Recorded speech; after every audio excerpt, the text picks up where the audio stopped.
예, 여러분 반갑습니다. 자, 이번에 2장 정신역동 이론 보겠습니다.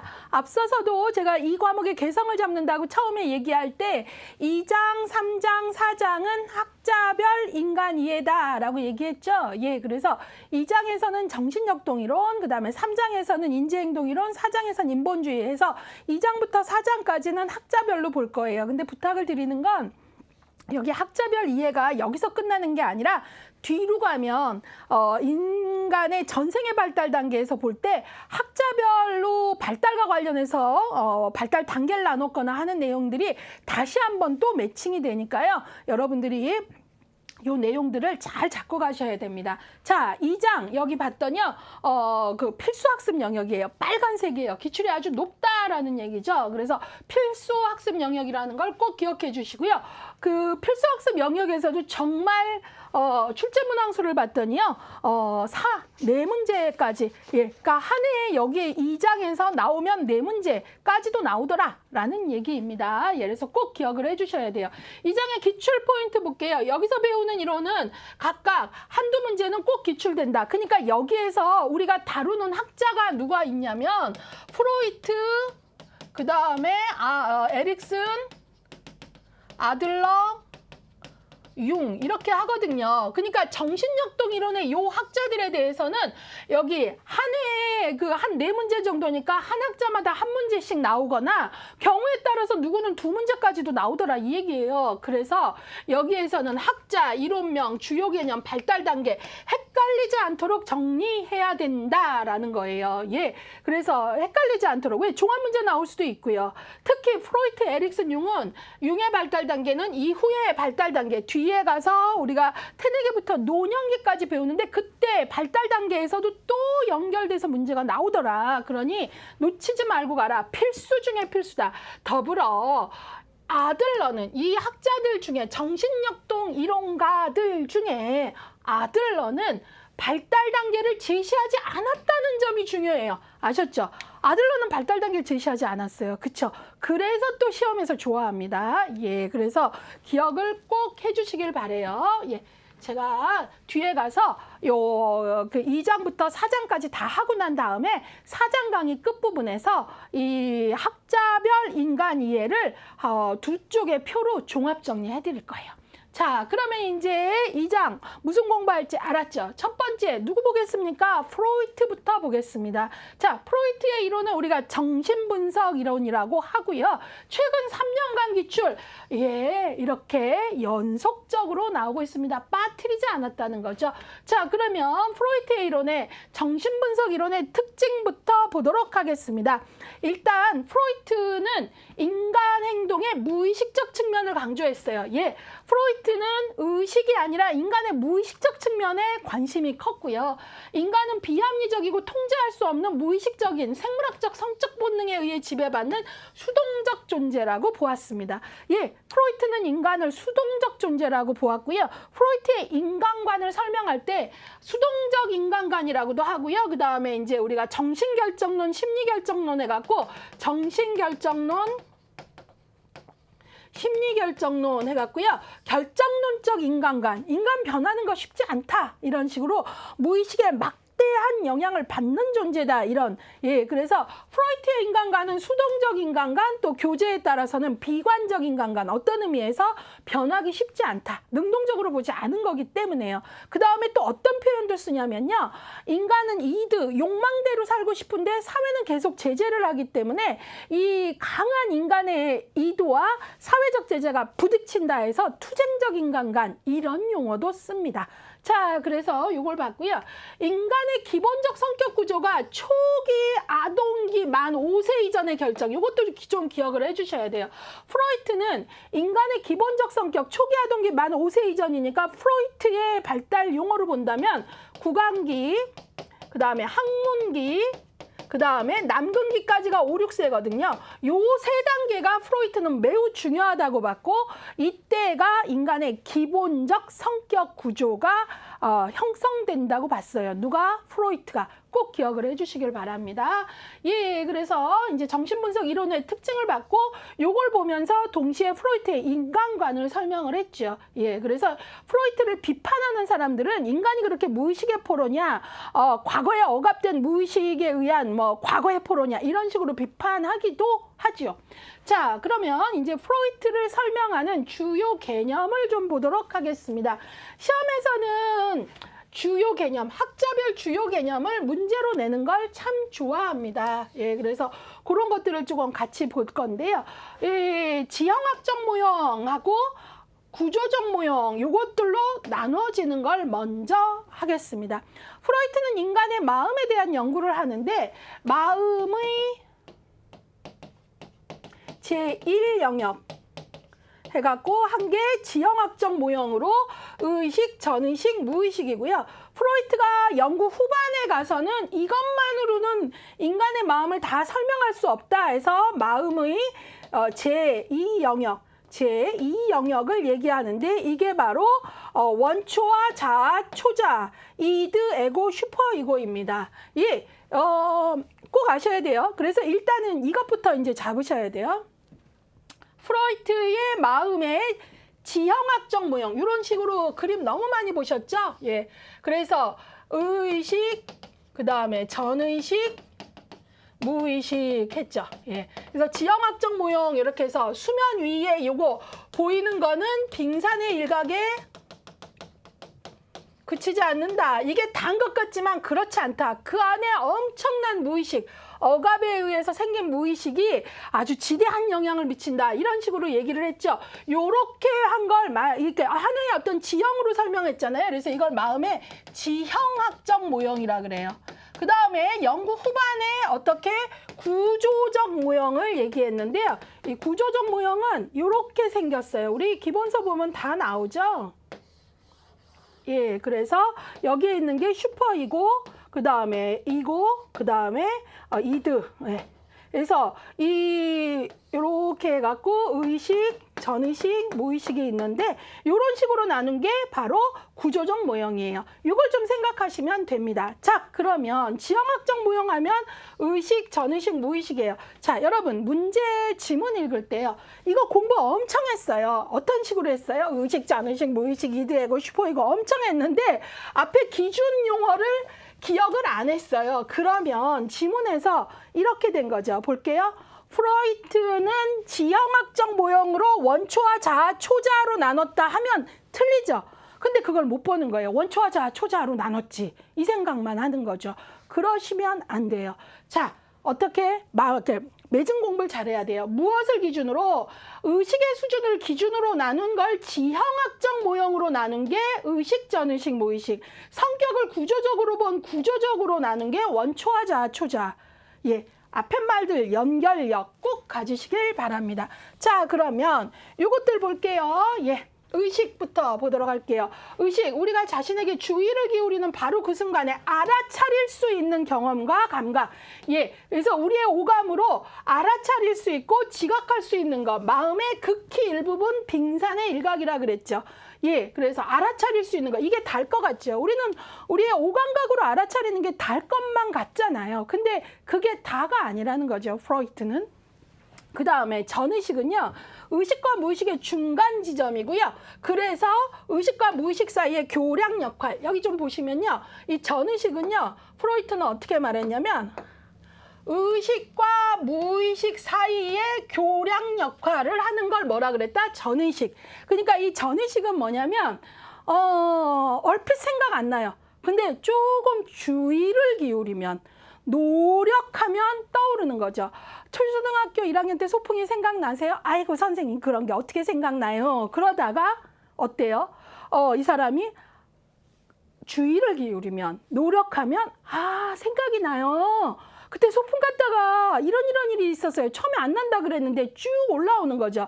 그래서 바로 전의식은 의식과 무의식의 중간 지점에 있다라는 거죠. 그래서 주의를 기울이면 이렇게 떠오를 수 있는 거. 이걸 바로 뭐라 그런다? 전의식. 중간, 양자. 이렇게 의식은 안 떠오른다 그랬는데 쭉 올라올 수 있는, 그래서 무슨 역할? 교량 역할. 무의식, 정신의 가장 깊은 곳, 가장 깊은 곳에 있는 것이며 우리가 지각하지 못하는 경험과 기억으로 구성된다.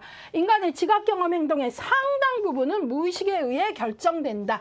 이걸 바로 무의식에 의해 결정된다를 뭐라 그래요? 정신결정론, 예, 심리결정론. 예, 그래서 정신결정론, 심리결정론에서는 우리의 실수나 착오 행위가 사실은 다 뿌리가 있고 근거가 있다고 보는 거예요. 우리가 그걸 잘 알아차리지 못하지만 행동의 상당 부분은 무의식에 의해 결정된다라고 보는 게 바로 프로이트의 해석입니다. 예, 그래서 무의식의 막강한 힘을 이야기하고 있는 거죠. 자, 그러면 이제 요 얘기들 봤고요. 이번에는 그러면 지향학적 모형하고 또 하나 꼭 알아야 되는 구조적 모형, 바로 성격의 구조적 모형이에요. 그러면 딱 이 그림이 생각이 나야죠. 원초와 자아, 초자아, 이드, 에고, 슈퍼이고. 그러면 원초와, 본능과 충동의 원천으로 외부 세계와 단절되어 있고, 원초화에서 자아, 초자아가 분화되어 나온다. 원초화를 지배하는 원리는 고통을 피하고 쾌락을 추구하는 원리다라고 했어요. 자, 여기에서도 우리가 같이 꼭 봐야 되는 게 있는데요. 일단은 원초화는요, 본능과 충동의 원천이라고 얘기하고요. 여기 요 문장 좀 읽어볼게요. 원초화에서 자아와 초자아가 분화되어 나온다. 예, 그러니까 뒤에 가면 에릭슨이라는 학자를 배울 거예요. 예, 근데 프로이트는요, 인간이 가지고 태어나는 건 원초와 이드예요. 이드. 근데 구강기 후기쯤 되면 원초화대로만 살 수 없는 어떤 세상의 요구들이 들어와요. 그러면 내가 이제 세상하고 이제 조율을 해야 된다라는 걸 알게 되면서 에고가 여기서부터 분화되어 발달한다는 거예요. 왜? 원초화는 쾌락 원리잖아요. 근데 에고는 현실 원리거든요. 그러니까 내 쾌락 원리로만 살 수 없다라는 걸 알게 되면서, 예, 이걸 이제 뭐 구강기 후기부터라고 얘기하기도 하는데요. 예, 구강기 후기가 되면은 이유식을 하게 되거든요. 이전에는 내가 애행하고 울면 따뜻한 엄마 젖을 딱 물려줬는데 구강기 후기가 되면 딱딱한 수저에 뭘 넣고 아주 처음 먹어보는 이상한 음식을 먹어보라 그런다는 거죠. 그럴 때 내가 세상과 맞춰야 되는 어떤 현실 원리를 따라야 되는, 그래서 프로이트는 원초아로부터 자아가 분화되어 나오고 또 초자아가 분화되어 나온다라는 입장이에요. 그래서 여기 바로 원초화에서 자아와 초자아가 분화된다라고, 이렇게 분화된다라고 본 거예요. 근데 뒤로 가면 에릭슨이라는 학자가 나오는데, 에릭슨은 그게 아니라 자아는 자아로서의 자율적 구조지 원초아로부터 분화되는 게 아니다라는 입장에서 차이를 보이는데, 1급 시험에서는 이 차이를 아는가까지 문제가 나왔어요. 예, 그러니까 여러분들이 이제 23회를 대비하는 수험생이 프로이트 하면은 의식, 전의식, 무의식, 원초화, 자아, 초자아 다 했어. 그러시면 안 돼요. 문제가 어디까지 나오는지 아셔야 되는 거예요. 그래서 프로이트는 원초화에서 자아와 초자아가 분화된다라는 입장이고, 뒤에 가면 에릭슨은 그게 아니라 자아는 자율적 구조다, 분화되어지는 게 아니다라고 할 만큼 에릭슨은 자아의 자율적 구조를 강조한 학자입니다. 그래서 그때 제가 좀 더 한번 확인해 드리겠는데 지금 꼭 보셔야 됩니다. 강의를 들으시라고 권하는 이유는 바로 이런 이유에서요. 분명히 우리 교재에 넣어드렸는데 강의가 없이 그냥 보면 어느 문장이 왜 중요하며 파묻혀 있으니까 시험 지문에 어떻게 나오는지가 보고도 안 보이는 거죠. 그냥 평범한 문장으로 보이거든요. 강의를 들을 때 어때요? 잘 정리된 요약이라 하더라도 강약이 있고 지문에서 선정이 잘 되는 것들이 왜 그런지가 보이고 들리고 하거든요. 그래서 강의를 좀 듣는 걸 권하는 거예요. 자, 그러면 이제 그 얘기도 됐고요. 이번엔 그러면 우리가 구조적 모형에서 원초화 봤으니까 자아 봐야죠. 원초화의 충동적 욕구를 외부 세계의 제약을 고려하면서 현실적으로 표현하고 충족시키는. 그래서 자아는 뭐죠? 대개 조직적, 합리적, 현실지향적. 그래서 자아를 무슨 원리에 의해서? 현실 원리에 의해서. 그러니까 원초화는 쾌락 원리, 자아는 현실 원리. 기억을 해주셔야겠습니다. 꼭 기억합니다. 그 다음에 초자, 슈퍼이고라고 얘기합니다.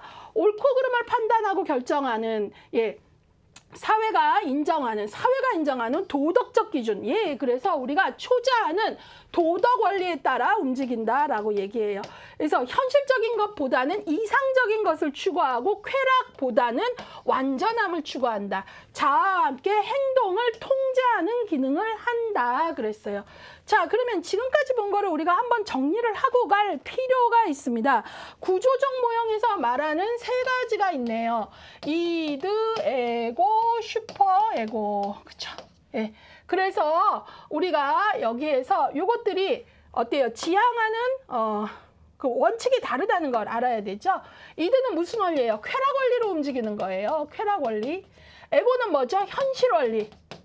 이 현실 원리는 쉽게 말해서 어때요? 쾌락 원리가 충동대로 본능대로 하고 싶을 때 에고가 뭐죠? 잠깐 일을 복잡하게 만들지 마. 잠깐 욕구를 지어내봐. 이렇게 얘기하는 게 바로 뭐죠? 현실 원리의 에고인 거죠. 그 다음에 슈퍼이고는 우리가 아까 무슨 원리? 도덕 원리. 그래서 이 슈퍼 원리는 도덕 원리를 따르고, 이 도덕 원리를 따르는 슈퍼이고는 우리 기본서를 보면 좀 더 안으로 들어가면 양심과 자아 이상으로 나누어져요. 그래서 이걸 또 무엇을 슈퍼이고를 더 세분화하면 양심과 자아 이상으로 나눠진다. 그래서 보통 양심은 우리가 이제 도덕을 배울 때 처벌을 통해서 배운다라는 거죠. 네가 그런 마음을 갖다니 뭐 이런 어떤 처벌이나 이런 거 죄책감을 유발하고. 근데 자아 이상 같은 경우는 도덕을 배울 때 이제 보상 뭐 이런 것들을 통해서 동생을 때리지 않고 저기 나눠 먹었다, 뭐 잘했다 이런 칭찬 이런 것들을 통해서 배우게 되죠. 그런 차이들을 좀 아셔야 되고요. 그 다음에 이제 우리가 어떤 얘기를 하냐면 이드는요 1차적 사고과정이라 그래요. 1차적 사고과정. 그 다음에 현실 원리는 2차적 사고과정이라 그래요. 그래서 이걸 뭐 설명하자면 교수인데 간단히 조금 말한다면 쾌락 원리에서는 어때요? 충동대로 본능대로 하고 싶어 한다면 현실 원리를 따르는 에고는 잠깐 한 번 더 생각하는 거죠. 그래서 1차적 사고 과정 프라이머리 본능대로 충동 한다면 에고는 뭐죠? 잠깐 세컨더리 한 번 더 이렇게 이제 생각을 하면서 욕구를 조절하고 충동을 조절하고 현실과 부합하도록 하는 그런 차이들이 있다는 것도 아셔야 됩니다. 자, 그래서 요 1차적 사고 과정, 2차적 사고 과정까지 조금 여러분들이 잡아주시기를 부탁드립니다. 시험에서 이런 것들이 나올 수 있어요. 어떻게 나올 수 있죠? 자, 한번 이런 식으로 짚어볼게요. 잠깐요. 자, 이드, 에고, 슈퍼이고 할 때 우리가 요 세 가지를 기억을 하자라고 얘기했잖아요. 원초와 자아, 초자아를. 근데 여기서 이 시험 지문에 이럴 수 있는 거죠. 원초하는 쾌락 원리를 따르며 2차적 사고 과정을 거친다. X이죠. 원초하는 쾌락 원리를 따르며 1차적 사고 과정을 거친다. O이잖아요. 이런 식으로 이런 부분들 문장을 끝까지 읽어내는 힘이 있어야 돼요. 이것만 달랑 외우시면 안 되고요. 에고는 현실 원리를 따르며 1차적 사고 과정 X죠. 그런 것들까지 되시는 게 중요하다라는 걸 얘기했고요. 자, 그러면 이제 우리가 그거를 비교했고요. 프로이트의 주요 개념에서 지형학적 모형, 구조적 모형 봤고요. 이번에는 이제 그 주요 개념에 있는 것 중에 인간의 본능 볼게요. 본능. 신체적 흥분이나 요구가 소망의 형태로 나타나는 것으로서 선천적인 신체적 흥분 상태를 말한다. 모든 인간의 행동은 이러한 본능에 의해서 결정되며 모든 행동의 궁극적인 원인이 된다고 누구는 보았다? 프로이트는 보았어요. 그러면서 프로이트는 인간의 본능을 두 가지로 말했습니다. 삶의 본능과 죽음의 본능으로 말했죠. 예, 제가 좀 추가적으로 설명해 드리는 거 그때그때 조금 같이 써서 넣는 것도 좋은 방법이라고 생각합니다. 예, 삶의 본능 에로스라고 얘기하고요. 그 다음에 죽음의 본능 타나토스, 다 신화에서 이제 생긴 용어인데요. 예, 그래서 에로스와 타나토스, 예. 예, 요 그 두 가지 본능의 개념을 설명하고 있다는 것도 같이 알고 가셨으면 좋겠습니다. 자, 그 다음에 프로이트에서 또 너무나 중요한 게 리비도죠. 인간 행동과 성격을 규정하는 에너지의 원천, 성적 에너지. 자, 프로이트에 있어서의 리비도의 개념은요, 바로 에너지의 원천이자 주로 말하는 게 성적 에너지입니다. 예. 근데 왜, 그래서 프로이트는 이제 인간의 발달 단계를 나눌 때에도요, 이 리비도의 위치가 어떻게 변하느냐에 따라 나눴어요. 그래서 리비도가 신체의 어느 특정 부위에 집중되느냐에 따라 나눴죠. 예, 그래서 프로이트가 뭐 그 입에서부터 시작된다 그래서 입, 항문 뭐 이런 식으로 간다 그랬기 때문에 구강기, 항문기 이런 식으로 나눈 거잖아요. 그래서 리비도의 흐름에 따라 심리, 성적 발달 단계. 예, 왜냐하면 프로이트에게 있어서의 리비도는 성적 에너지거든요. 그래서 사이코섹슈얼하다라고 얘기해요. 심리, 성적 발달 단계라고 얘기하는 거죠. 근데 뒤로 가면 프로이트는 심리, 성적 단계, 사이코섹슈얼인데 에릭슨은 섹슈얼 부분에 소셜이라는 개념이 들어갑니다. 예, 그래서 바로 심리 사회라는 용어가 들어가죠. 그런 차이도 조금 알고 계셔야 될 것 같아요. 자, 그리고 여기서 또 하나 중요한 게 프로이트에 있어서의 리비도는 성적 에너지이죠. 근데 뒤에 가면 융이 나오거든요. 근데 융은 리비도의 개념을 훨씬 더 확장하고 리비도의 긍정적 측면까지 봄으로써 융에게 있어서는 프로이트와 같이 리비도는 둘 다 중요시했지만 성적 에너지에 국한하지 않고요. 생활 에너지로서의 리비도 개념을 얘기하고 있어요. 그래서 이런 비교들. 예, 여러분들이 이제 이렇게 강의 들으면서 저 사람은 왜 프로이트 말하면서 에릭슨 말하고 융 말하고 그럴까 하는데요. 대단히 의도적인 겁니다. 예, 왜냐하면 학자 간의 비교 문제가 많이 나오기 때문에 주로 많이 오지선다형에서 선택되어지는 비교 구문들을 의식적으로 지금 넣어드리고 있는 거기 때문에 기본서를 성실히 들어서 아시는 분들은 확인하는 차원, 여기서 이 포인트에서 이거하고 이거를 비교해야지 하시고요. 만약에 이걸로 지금 내용 정리를 시작하시는 분이라면 그 부분들을 딱딱 좀 메모를 하셔야 됩니다. 예, 그래서 제가 중간중간 학자들 비교를 계속 하도록 하겠습니다. 자, 그 다음에요. 프로이트는 그러면 심리 성적 발달 단계, 사이코섹슈얼이라고 얘기를 했고요. 이런 심리 성적 발달 단계는 리비도의 위치가 어떻게 바뀌느냐 해서 구강기, 항문기, 남근기, 잠복기, 생식기 했고요. 프로이트 같은 경우는 인간의 발달 단계를 5단계로 말했고요. 노년기까지 전생의 발달 단계를 말하지 않았습니다. 그래서 5단계로 나눴다는 걸 기억을 해 주시고요. 요 단계와 관련된 주요 내용을 잡으셔야 됩니다. 자, 프로이트의 심리성적 발달 단계 하면 구강기, 항문기, 남근기, 잠복기, 생식기 요것만 달랑 외우셨다? 시험 보기 어렵습니다. 내용, 특성 보셔야 됩니다. 자, 리비도의 위치의 변화, 구강기, 입에 이제 아주 중요한 시기이죠. 그래서 수유와 이유가 아주 중요한 시기이고요. 항문기는 이제 항문의 자극과 상호작용해서 이때 아주 중요한 게 배변 훈련입니다. 예, 그래서 항문기에 이제 배변 훈련이 아주 중요한데요. 이때 우리가 구강기의 수유와 이유 이런 것들 중요하면서 동시에 이때 최초의 구강기의 최초의 양가 감정을 느끼는 시기다라는 것도 기억을 조금 해주세요. 예, 제가 앞서서 잠깐 설명했는데요.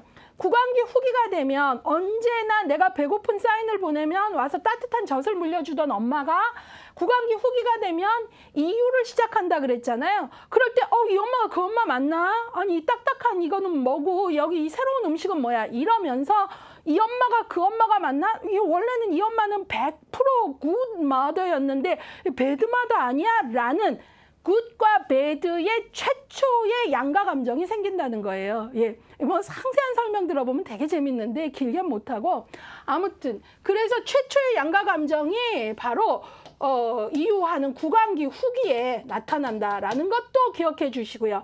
그 다음에 이제 배변 훈련과 관련해서도 여러분들이 아셔야 되는 게 배변 훈련 어때요? 이전에는 어때요? 이거 뭐 그냥 싸기만 해도 기저귀 갈아주면서 황금변이라고 하다가 이제 어때요? 사회적으로 말이야, 똥이라는 게 싸야 되는 장소가 있어. 이게 들어가는 거거든요. 그렇기 때문에 이제 이런 배변으로 훈련을 하면서 사회라는 게 통제라는 요소도 있다라는 걸 배우게 되는 그런 시기입니다.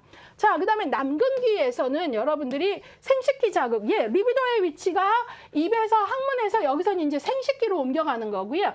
이때 그 유명한 프로이트의 오이디푸스 컴플렉스, 그다음에 엘렉트라 컴플렉스가 나오죠. 남아는 오이디푸스 컴플렉스, 아버지에 대한 두려움, 초자아 발달되어 있는데요. 풀어서 알려드리면 오이디푸스 컴플렉스는 남아가 어머니를 사랑하게 됨으로써 이성인 누구를 적으로 느끼는 거죠? 아버지를 적으로 느끼는 거죠. 그리고 프로이트에 의하면 그런 공포에서 아버지를 적으로 느끼면서 언제 내 생식기를 거세할지도 모른다라는 거세 불안을 느낀다라는 거예요. 이게 단순히 그냥 거세의 의미보다 되게 상징적 의미입니다. 자, 근데 여기서 중요한 건 오이디푸스 컴플렉스, 아버지에 대해서 어머니를 놓고 느끼는 적대시하는 감정인데, 근데 중요한 건 결국은 남아가 누구를, 동성부모인 남아의 동성이 아버지겠죠.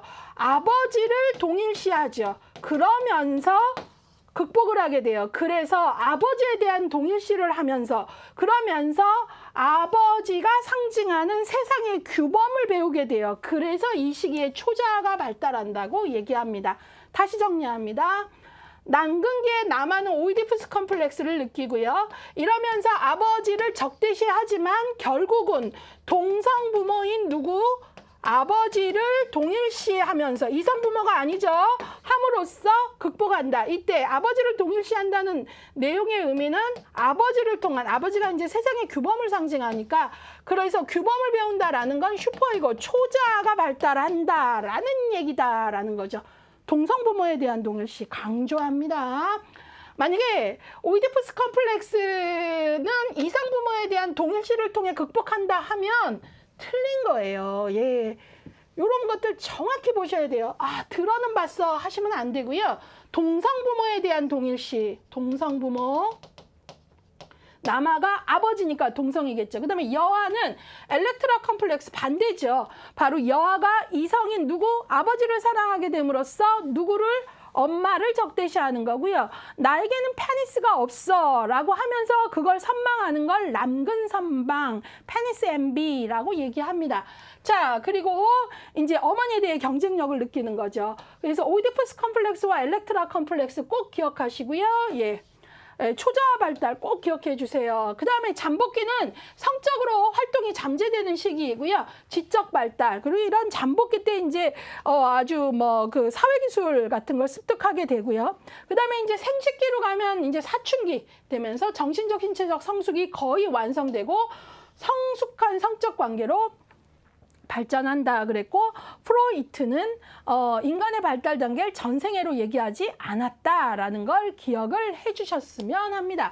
자, 이제 여기 강의를 좀 들으시면서 요즘의 문제는 최초의 양가 감정이 구강기 후기에 나온다, 이런 문장들 나와요. 그 다음에 또 남근기에 오이디푸스 컴플렉스의 극복은 이성부모에 대한 동일시가 아니라 동성부모에 대한 동일시고, 그 얘기는 다른 말로 초자아, 세상의 법과 규범을 배우는 초자아, 도덕성이 발달한다라는 것, 이런 것들 다 지문에 나옵니다. 그래서 너무나 그냥 단어 중심으로만 딱딱 외우시면 문제 안 풀립니다.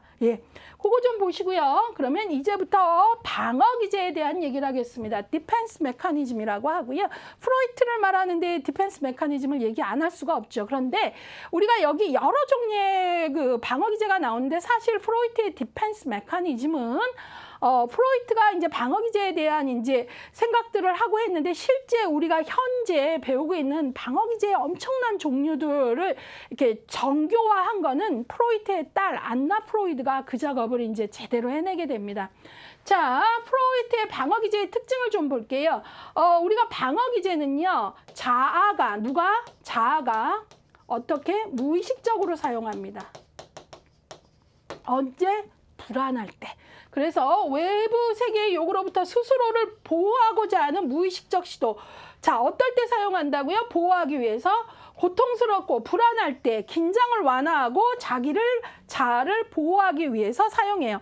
그러면 여기서 프로이트는 불안할 때 방어기제를 사용한다고 했는데, 이 프로이트의 불안은 학자들마다 다양한 용어로 설명을 하고 있는데, 프로이트에 있어서의 불안은 크게 세 가지가 있습니다.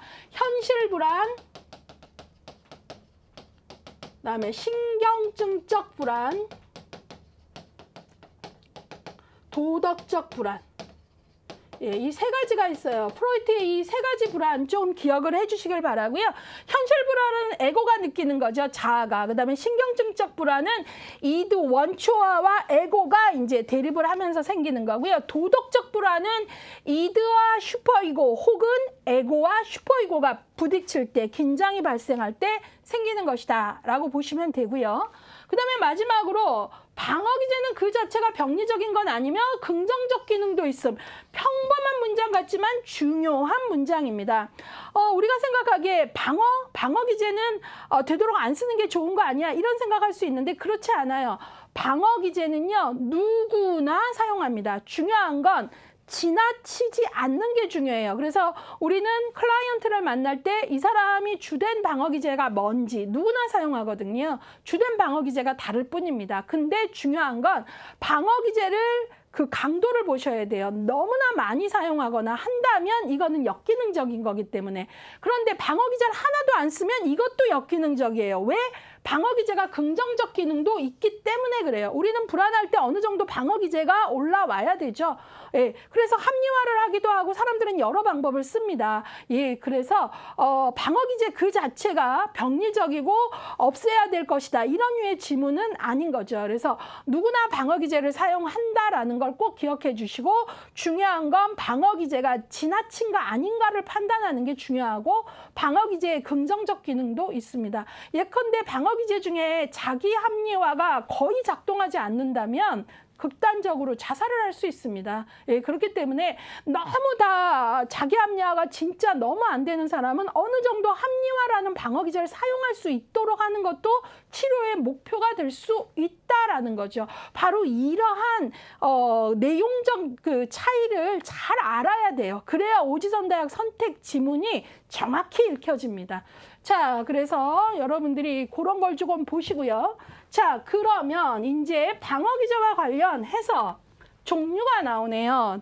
여러 가지 종류가 있습니다. 방어기제의 종류, 억압, 반동 형성, 투사, 부정, 보상, 퇴행, 합리화, 전칫, 전환, 신체화. 예, 이것뿐이겠습니까? 더 많습니다. 우리 기본서 가시면 이거 말고도 또 확 나와요. 근데 여기서 요 정도 요약집이기 때문에 정리를 해드린 거다라는 거고요. 방어기제 공부에서 키워드는 뭐냐면 여러분들이 방어기제 명명할 줄 아셔야 됩니다. 그 다음에 방어기제의 키워드를 찾아야 돼요. 예, 그래서 예컨대 뭐 투사다 그러면 키워드가 뭐예요? 남 탓을 하는 거거든요. 이런. 그래야 문제가 예제로 많이 나와요.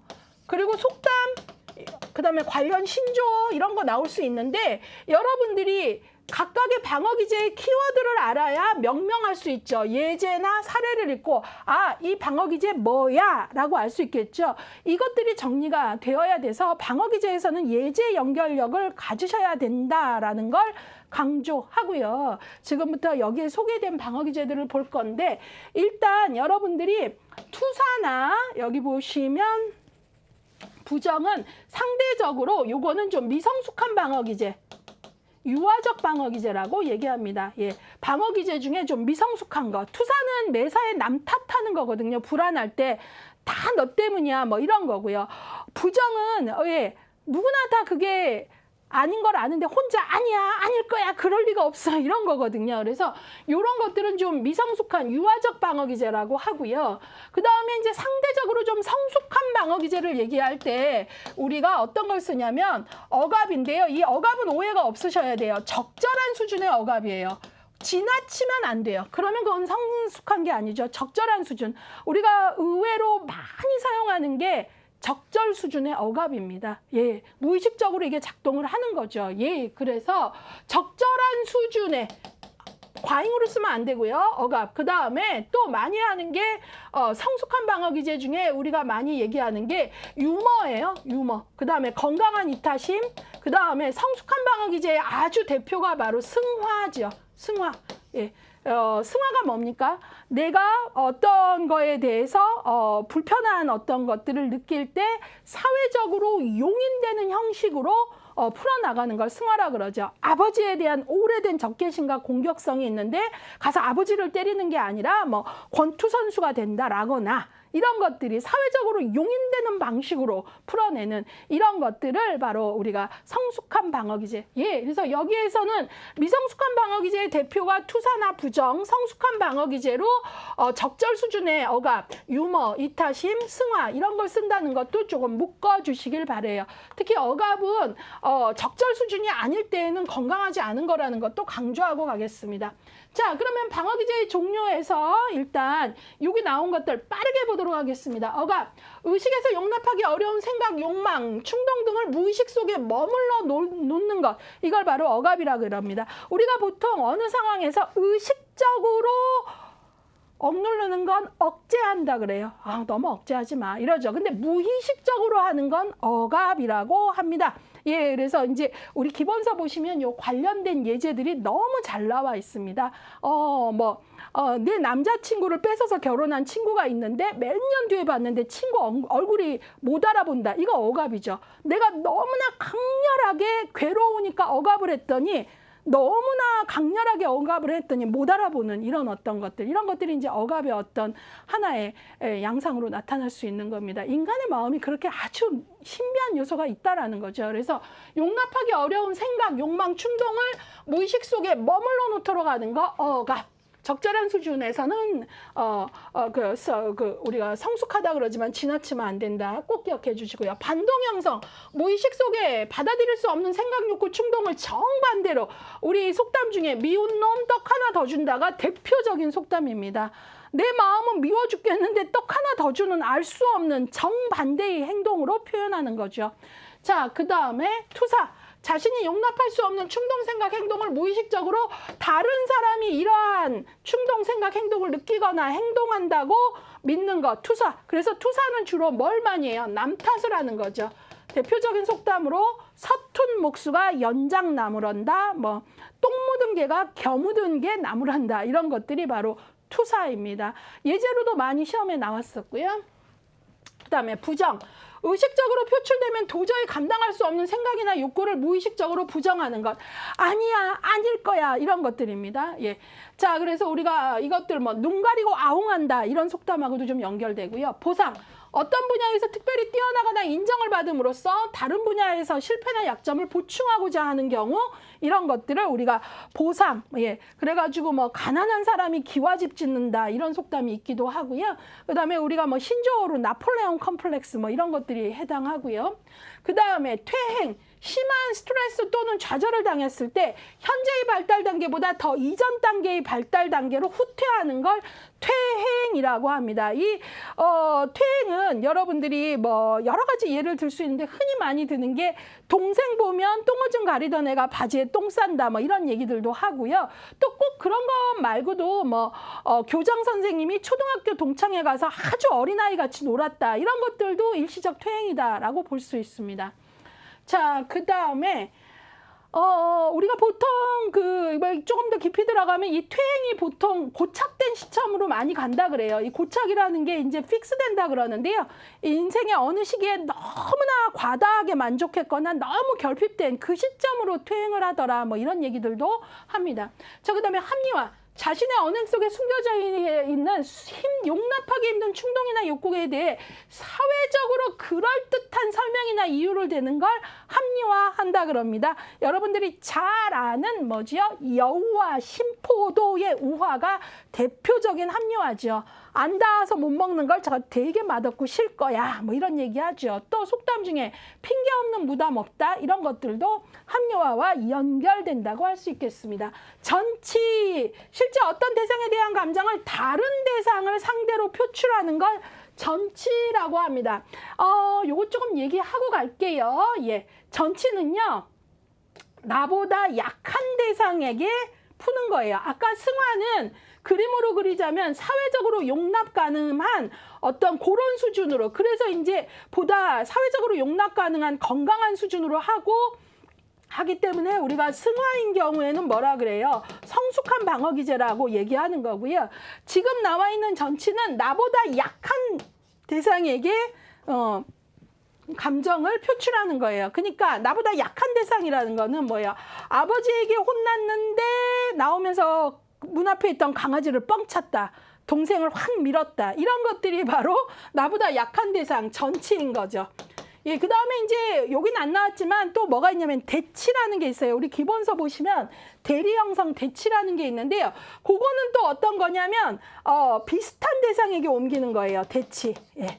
그래서 나온 김에 전치, 승화, 대치 이렇게 조금 비교해보는 것도 필요할 것 같아요. 그러니까 학생들이 계속 이 강의를 하다 보면 헷갈려요 하고 질의응답 많이 올라오는 것들이 반복적으로 있어서 강조를 좀 하고 가겠습니다. 전치의 대표적인 속담이 뭘까요? 나보다 약한 대상에게 이거를 하니까 종로에서 뺨 맞고 한강에서 화풀이 한다.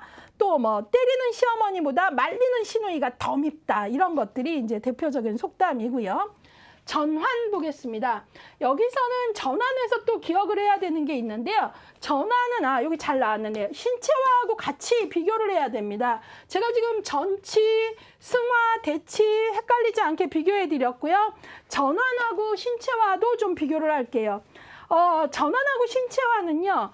마음의 문제가 몸으로 나타나는 거예요. 둘 다 공통점은 그거예요. 마음의 문제가 몸으로 나타나는 거. 그런데 전환은 심리적 갈등이 감각기관과 수의근개. 자, 감각기관, 눈, 코, 입 등. 수의근개는 손이나 발 같은 자신의 의지로 움직일 수 있는 근육, 손발이라고 생각하시면 돼요. 그래서 전환은 우리가 마음의 문제, 심리적 갈등인데 몸으로 나타나는데 몸 중에서도 감각기관, 나 스트레스 받으면 아무 소리도 안 들려. 그러니까 가서 신경검사하면 이상 없는데 안 들리는 거예요. 나 스트레스 받으면 아무것도 안 보여. 앞이 캄캄해. 진짜. 근데 눈 검사하면 시신경엔 이상 없는 거. 이런 것들. 그 다음에 또 어떤 사람은 실제 그런 사례들이 있거든요. 수험생이 사실은 되게 열심히 공부하는 줄 알고 엄마는 그랬는데 밤새 게임만 계속해서 그런 경우 어때요? 시험장에 가려고 하는데 아침에 다리가 안 떨어진다라거나 이런 것들이 있어요. 그리고 프로이드 사례 보면은 장갑손이라 그래서 손이 안 움직여요. 네, 그러니까 철장갑을 낀 것 같이. 근데 이게 실제 신경계엔 이상이 없는 거거든요. 그래서 전화는 감각기관과 수의 근개통에 나타나는 거. 그러니까 마음의 문제가 몸으로 나타나는데 감각기관과 수의 근개로 손이나 발로 나타나는 건 전환이고요. 그 외에 감각기관이나 수의근간 이외의 신체 증상으로 나타나면 신체화라고 해요. 예, 여러분 시험쯤 되면은 과민성 대장 증상으로 계속 화장실 가야 돼. 또 편두통이 너무 괴로워. 나는 편두통 때문에 되게 힘들어라거나 위장 장애가 와 이런 것들. 마음의 문제가 몸으로 나타나는 건데 감각기관과 수의근개를 제외한 것들은 다 신체화로 넘깁니다. 아셨죠? 예, 요거 헷갈리지 않도록 공부하셔야 되겠습니다. 저 사람이 저걸 왜 저렇게 다 구분하나? 실제 지문들이요. 이 정도까지의 구분을, 비교를 원하는 지문들이 나왔었어요. 그래서 거기까지 가는 겁니다. 예.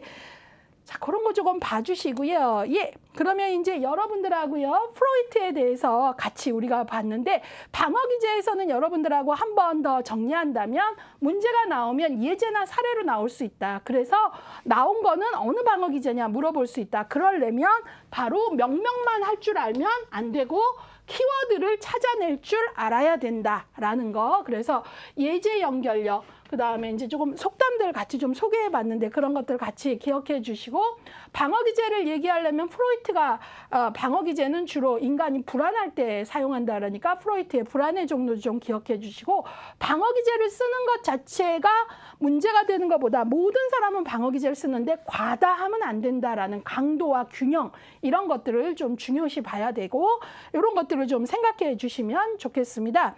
자, 일단 여기까지 해서 우리 프로이트 봤습니다.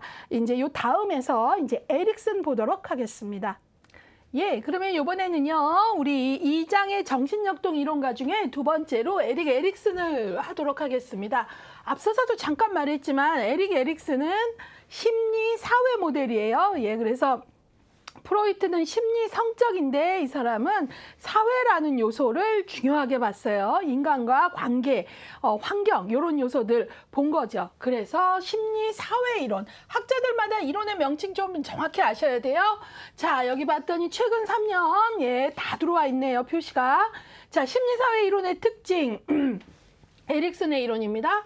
인간 발달이 심리사회적 측면에서 이루어진다고 봄. 그러니까 인간의 발달이 어때요? 사회적인 관계, 환경, 예, 주요한 관계와 어떻게 관계를 맺느냐 이런 게 영향 미친다고 본 거죠. 예, 그리고 자아의 기능을 강조했다. 예, 이거 되게 중요합니다. 그래서 자아는 자율적인 성격 구조를 지녀 환경에 대해 창조적으로 대응한다 그랬어요. 자, 앞서서 프로이트에서 어때요? 프로이트는 이드에서 자아가 분화된다. 구강기 후기쯤에 이렇게 이드로부터 분화되어지는 것으로 에고를 설명했지만 에릭슨은 자아는 그게 아니라 자율적인 성격 구조다. 이드로부터 분화되는 게 아니다. 자율적 성격 구조다라고 봤다라는 거.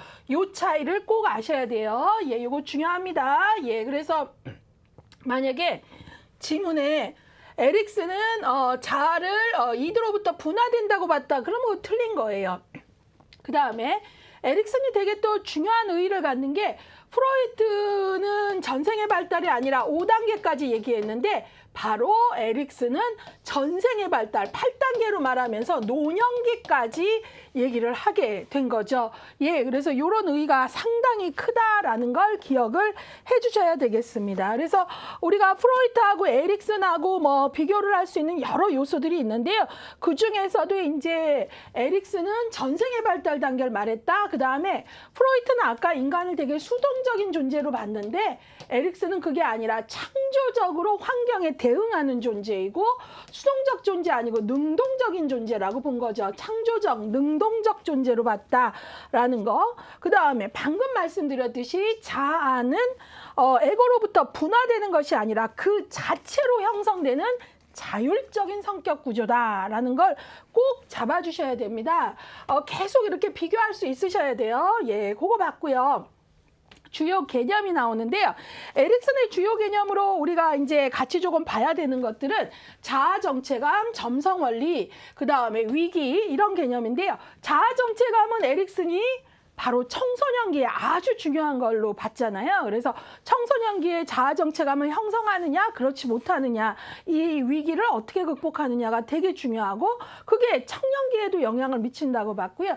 점성 원리 앞서서 우리가 1장에서 봤죠. 발달은 기존의 기초 위에서 이루어진다. 여기서 기초자 때문에 이거 기초성 아니냐 그러시면 안 되고요. 기존 기초 이전 단계의 성공 혹은 실패라는 그런 의미예요. 문맥들을 잘 보셔야 돼요. 이전 단계의 성공 혹은 실패가 다음 단계에 영향을 미친다. 이 의미입니다. 예, 그 다음에 위기. 예, 에릭슨은 위기 개념을 가지고 발달을 얘기했는데요. 각 단계의 심리사회적 위기를 성공적으로 극복하면 개인의 성격이 긍정적 자아 특질을 갖게 되고 그렇지 않으면 부정적 자아 특질을 갖게 된다라고 봤어요.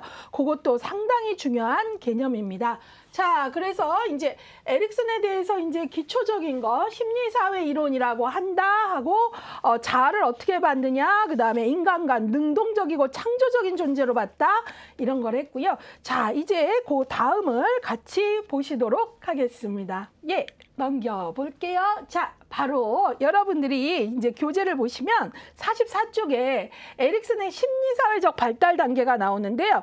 에릭슨은 바로 위기 개념을 중요시 봤어요. 그래서 각 발달 단계마다 위기, 발달 단계마다 사회는 개인에게 어떤 요구를 하게 되죠. 그런데 그런 요구들에 어떻게 대응해야 되느냐에 따른 뭐뭐 대 뭐뭐의 위기를 느낀다는 거죠. 그래서 이 위기 개념을 가지고 설명을 했어요. 그래서 1단계부터 8단계 이 얘기에서 중요한 건 뭐죠?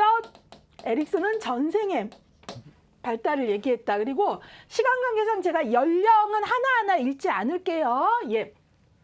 자, 그래서 봤는데요. 바로 이제 여기 요 구조를 잘 아셔야 돼요. 여기 요 표는 죄송하지만 하나도 빼놓지 말고 다 통으로 여러분 것으로 암기하셔야 돼요. 예, 여기가 다 문제예요. 자, 기본 구조는 에릭슨은 위기 개념을 가지고 발달을 설명했다. 그래서 1단계 출생에서 18개월까지 뭐뭐 대 뭐뭐, 신뢰 대 불신.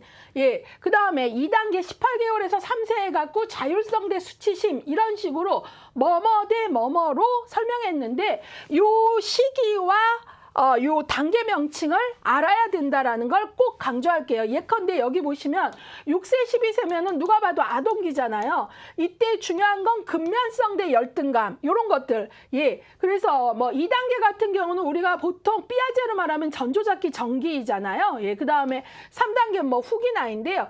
정기는 자율성 대 수치심, 전조잡기 후기라고 할 수 있는 시기는 주도성 대 죄의식. 이렇게 해서 요 뭐뭐 대 뭐뭐라는 위기 개념을 반드시 아셔야 되고요.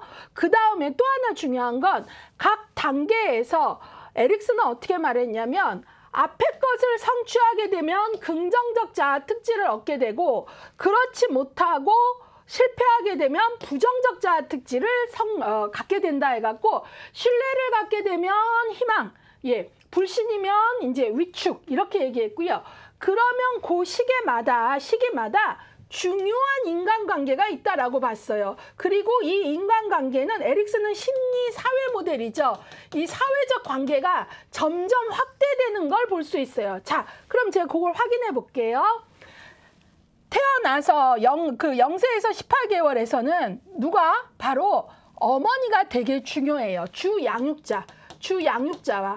그래서 이 주양육자와 아가가 관계를 맺는 게 중요한데, 이때 애착이 잘 형성되면 뭐죠? 신뢰를 갖게 되겠죠. 이 위기에서. 그러면 이 아이는 주양육자의 일관된 반응에서 세상은 신뢰롭고 희망적인 곳으로 갖게 된다는 거죠. 신뢰를 얻게 되면 긍정적 자아 특질인 희망을 획득한다는 거고, 그렇지 못하고 여차저차해서 불신, 일관성 없는 애착을 형성하게 되면, 예, 그 애착에 실패하면 위축을 갖게 된다라는 거예요. 그래서 주요한 관계를 보셔야 되고, 그 시기에 주요한 사건, 주로 이때는 먹는 거가 중요하다라는 거죠.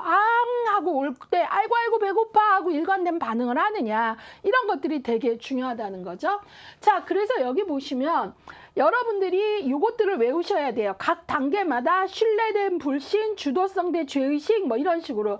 저는 신뢰된 불신은 기본적으로 이제 우리가 스타트는 암기하게 되니까, 그 다음에 저는 뭐 자주, 근 이런 식으로 앞글자를 하면 뒷글자가 나오게 이런 식으로 암기했는데, 여러분 나름의 뭔가 방법을 가지셔야 되고요.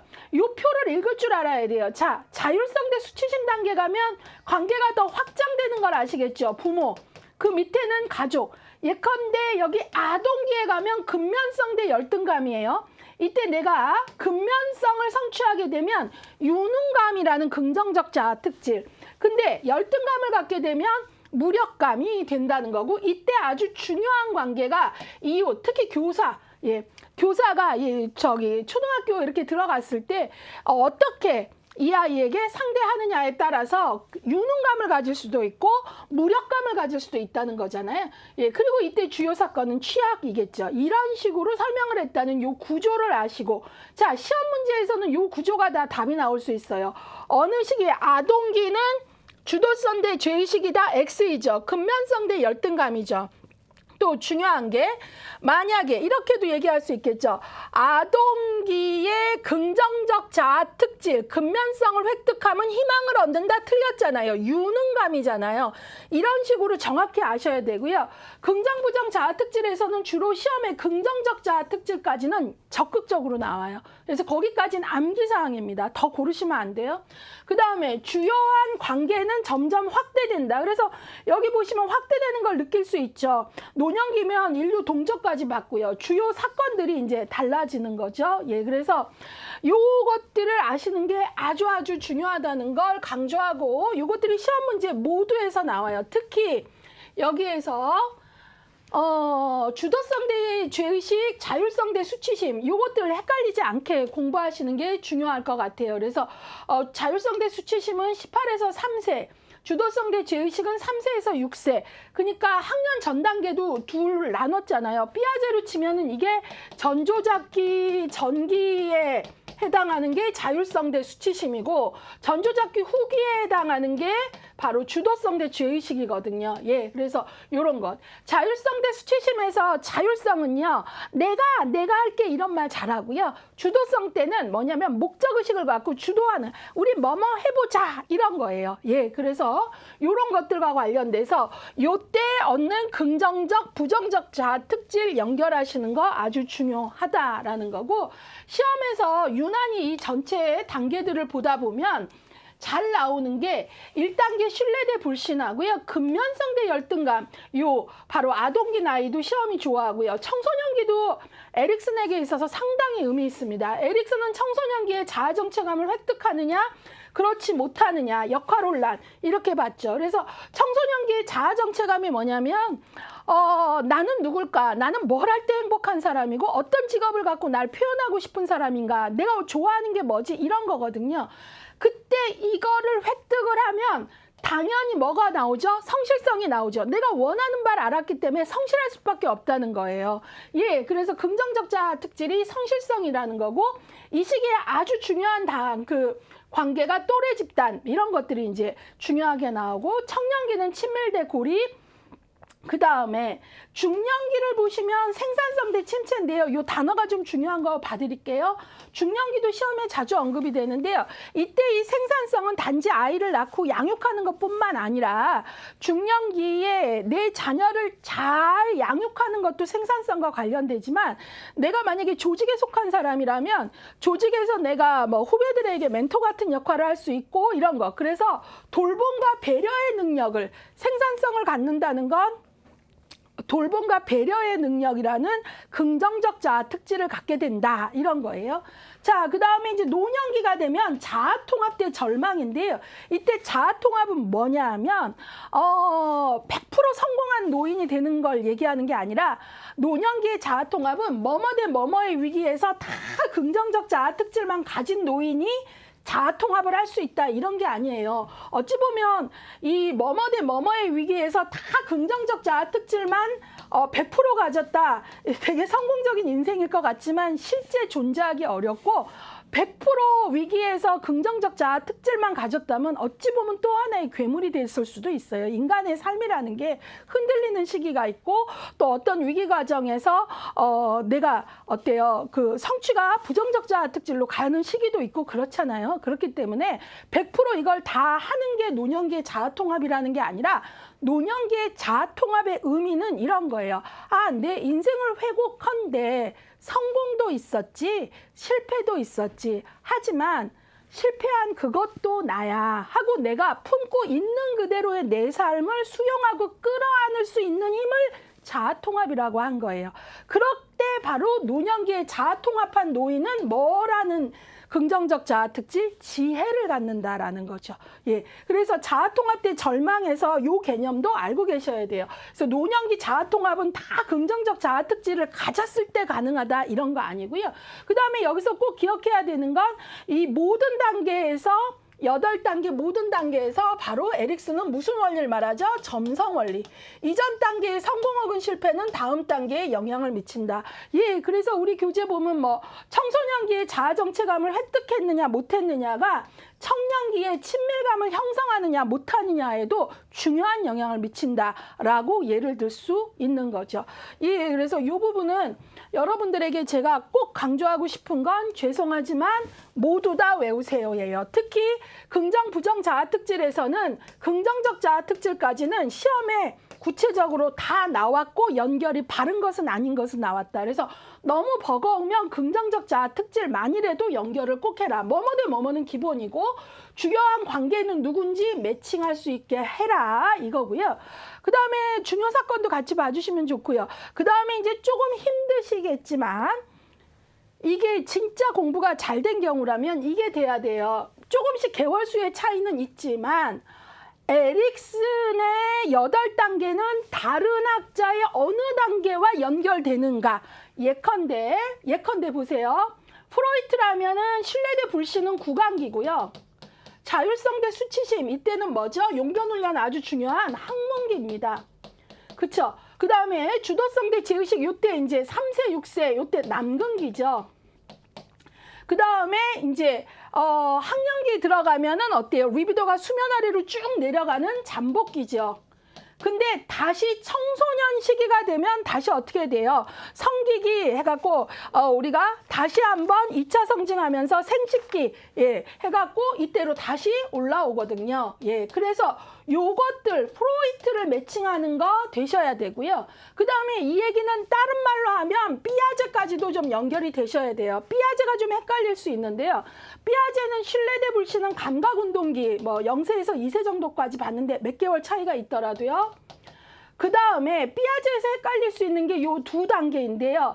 2, 3단계가 전조잡기예요. 근데 바로 2단계 자율성 대 수치심은 전조잡기 전기이고요. 주도성 대 제의식은 전조잡기 후기입니다. 그래서 보통 3, 4세, 그 다음에 4세, 6세 이런 식으로 보고 있어요. 조금씩 개월수 차이는 있어도 이게 어느 정도 매칭이 되셔야 되고 이게 뒤로 가면 퇴뇌기부터 노년기까지 해서 이 학자별 연결이 시험 문제에 나와요. 그러니까 여러분들이 공부하실 때 에릭슨 할 때는 에릭슨만 하고 딴 학자 연결은 또 다 놔버리고 그러시면 안 돼요. 이게 연결성을 가져야 된다는 거죠. 그 다음에 이제 근면성 대 열등감, 이때 되면은 삐아제는 구체적 조작기죠. 논리적 사고는 하지만 현실적이고 감각적이고 보여질 때 구체적 조작기. 그 다음에 이제 청소년기 가면은 삐아제에서는 형식적 조작기. 적어도 에릭슨, 그 다음에 프로이트, 삐아제는 이 발달 단계가 동시에 누구의 어느 시기는 누구의 어느 시기와 일치하는지 개월수의 차이는 좀 있더라도 이게 되셔야 된다는 걸 꼭 부탁드립니다. 특히 삐아제의 전조잡기는 정기후기 나눠지는 것도 꼭 기억을 좀 해주시고요. 그런 다음에 에릭슨은 누구보다도 전생의 발달 단계를 다 얘기를 했잖아요. 그렇지만 프로이트나 삐아제는 전생의 발달을 얘기한 사람은 아니다. 이것도 아셔야 되겠습니다. 자, 그래서 이거 뭐 더 설명하고 싶지만 이게 요약 강의이기 때문에 요 정도 보고요. 그 다음에 이거 시험 문제 많이 나온다고 언급 여러 번 했습니다. 아들러로 넘어가도록 하겠습니다.